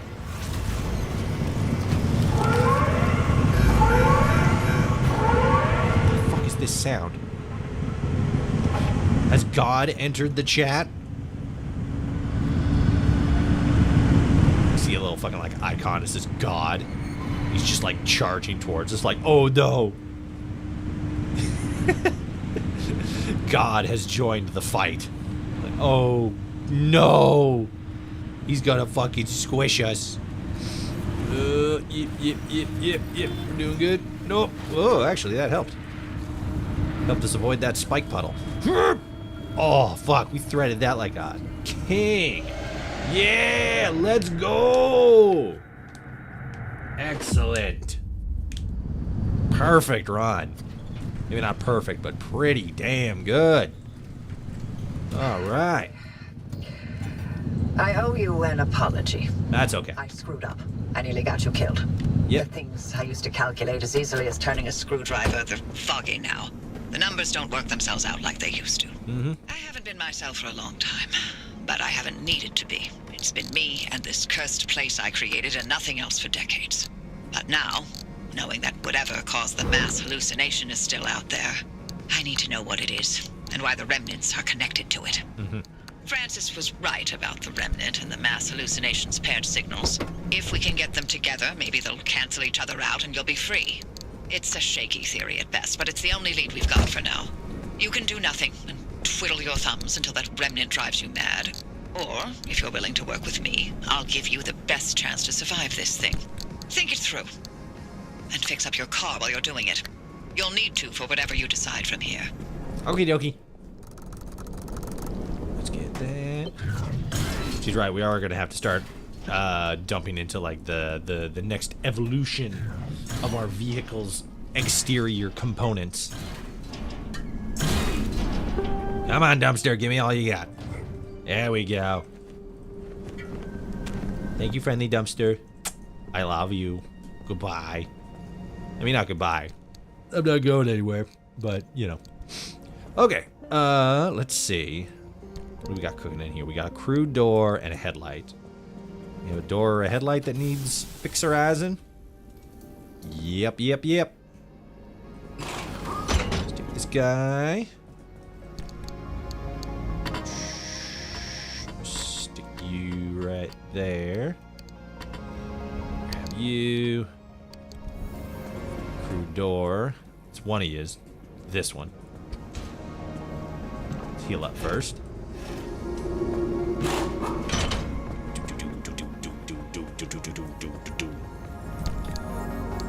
Crew door. Sick.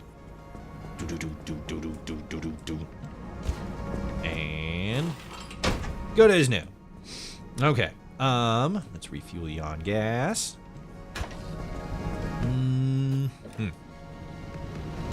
Perfect. Put that right there.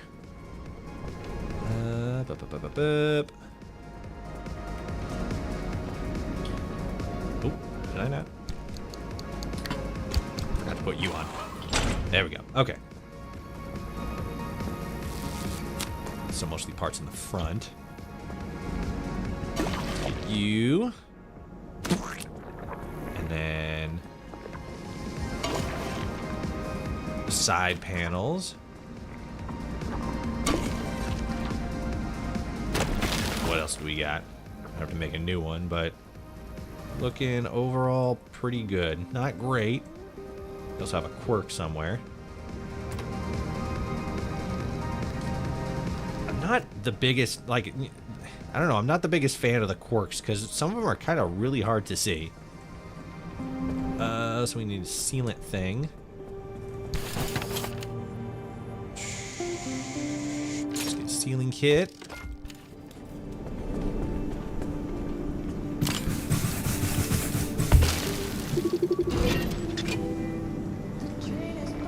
Fragile. Oh, interesting. Maybe that's one of the quirks. Okay, what do we need for this one? Mechanics kit, that's right. Get that fixed. Maybe... Ooh, well, we got 2 of them. That's fine. Well, let's use this one to fix you up. Bing, bing. Hell yeah. Exactly how you repair a car. Just whack it a couple times. All right. Bam. Let's open this guy up. Good. Okay. Still busted?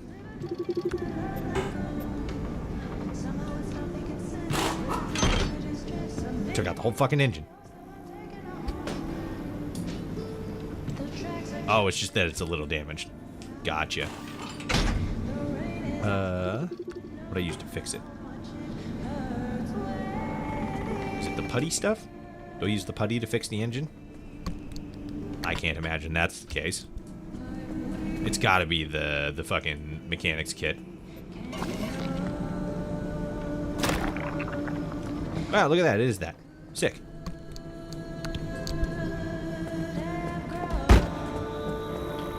Alright, now we're good. What did we pick up? We picked up some kind of paint thing there. Evergreen. Ooh, actually, hold on a sec.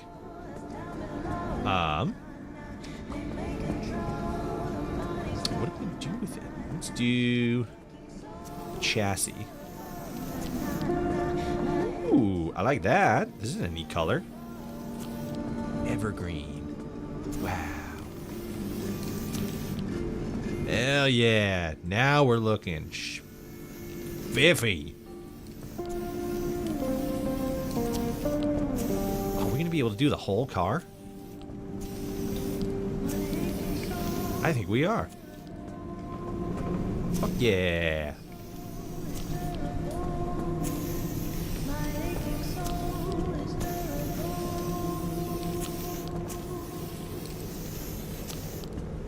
And doing on the bumper and stuff. Sick. Oh, we can do the headlights. Oh, dude, the fucking headlights are like green now. Are they? Hold on a sec.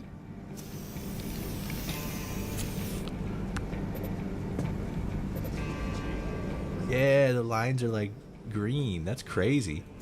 Can we do it on the tires? We can do it on the fucking tires. We can do it on everything.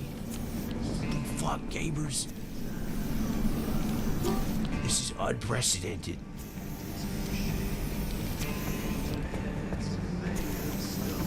Now this whole fucking car is all green as shit. Hell yeah. Ah, now we're cooking. Let's fucking go. We got the green mobile.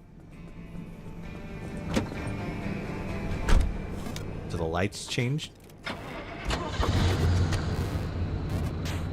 You know what? I can't tell because it's green. Oh, it did. That's cool. Because those walls right there are normally like white, but because we changed the thing to green, they're green. Wow, that's fun. I like that. Whoop. Okay, well, I think this is a pretty good place to end the stream. We went for a little bit longer to try to make up for not being able to stream yesterday. But unfortunately, we only got so many hours in the day, and I got some more stuff I gotta do. I've talked it seems like every single time I talk about it on stream.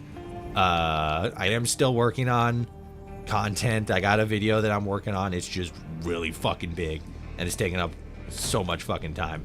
Now that my editing software is working again, and I'm rebuilding my system, I just got to finish that up. It's almost done. I just got to fucking load some more software back into it, and then bada bing, bada boom, and we're back in action. Get everything backed up, and then it's back to the editing grind. I unfortunately still don't have a speculated date as to when I'm going to be able to get it out. It depends on a couple of factors, but we're getting closer. We're getting closer, and I feel like it's going to be worth it. It's going to be worth the wait. I hope so anyway. I hope you all are going to enjoy it. I think you are. But now that I'm going to have the editing back up, I'm going to be able to keep putting out shorts. If you guys haven't seen it, I've been putting out shorts every day, every couple of days. Really all depends on a couple of factors. But I've been putting out like shorts where I just kind of like, talk about different things that are going on in, video games, things that like piss me off, things I think are dope, stuff like that. Check those out. If you're watching on YouTube, you can definitely check those out in the short section. If you don't watch YouTube shorts, you watch like TikTok or something, check them out there. I upload to TikTok as well. Links to those two, as well as all of my other channels, all of my other platforms, are going to be linked down in the description below. If you're watching on YouTube, if you're watching on Twitch, they are going to be down below the stream. There are going to be links down there. And yeah, check out all my socials. I stream every Saturday and Sunday, 4 p.m. Pacific Standard Time. I've been like, I don't want to get too into it because there's a lot going on that I don't really want to talk about on stream, but I'm looking into being able to stream more on the weekends, like start a little bit earlier, maybe end a little bit later. The streaming stuff on the weekends has always been more so like, like just kind of like a weekend hangout sesh. I'm not trying to be like, a more consistent, like every single day streamer, because I'm trying to put more effort and time into focusing on content creation, which for this specific project, it's taken a long time. But usually I can put stuff out a little bit quicker. Once we get this big project finished, we'll be able to more consistently put stuff out on the main channel. In the meantime, though, I am still always uploading every single month a podcast episode to the Adamcast podcast, the link to which, my podcast, the Adamcast, is also down in the description below. Check that out. As I said before, we just did an interview with Jonah Loeb, former creature designer for Bethesda Game Studios, designer of the, father of the modern Deathclaw, the Mirelurk Queen, fucking the Mirelurk King, pretty much all the new modern Mirelurks. He made those. He made the Deathclaws. Made a whole bunch of other stuff. Check out the podcast. Check out TikTok shorts. All the other videos I got on my main channel. And always check us out when we stream on the weekends. We do fun stuff like this. Chat about stuff that's going on. World politics, video games, fucking anime a little bit. And yeah, it's a good time.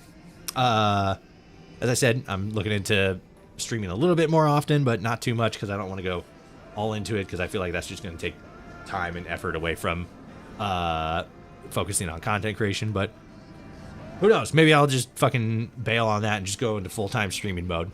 Who knows? Probably not, but you never know. For now, though, I thank you all so much for watching.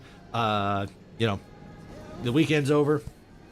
Tomorrow's Monday. For some people, that's, the start of the week. For others, that's just another day that ends in Y. But whatever it is, I hope you have a good one. I hope you had a good weekend. I hope the week ahead is good to you. Remember to drink water, tie your shoes, and remember, the weekend just ended, but the next one's right around the corner. I thank you all so much for watching.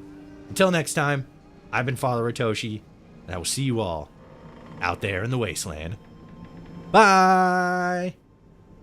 Got the buttons. Alright, bye. Take it easy. Have a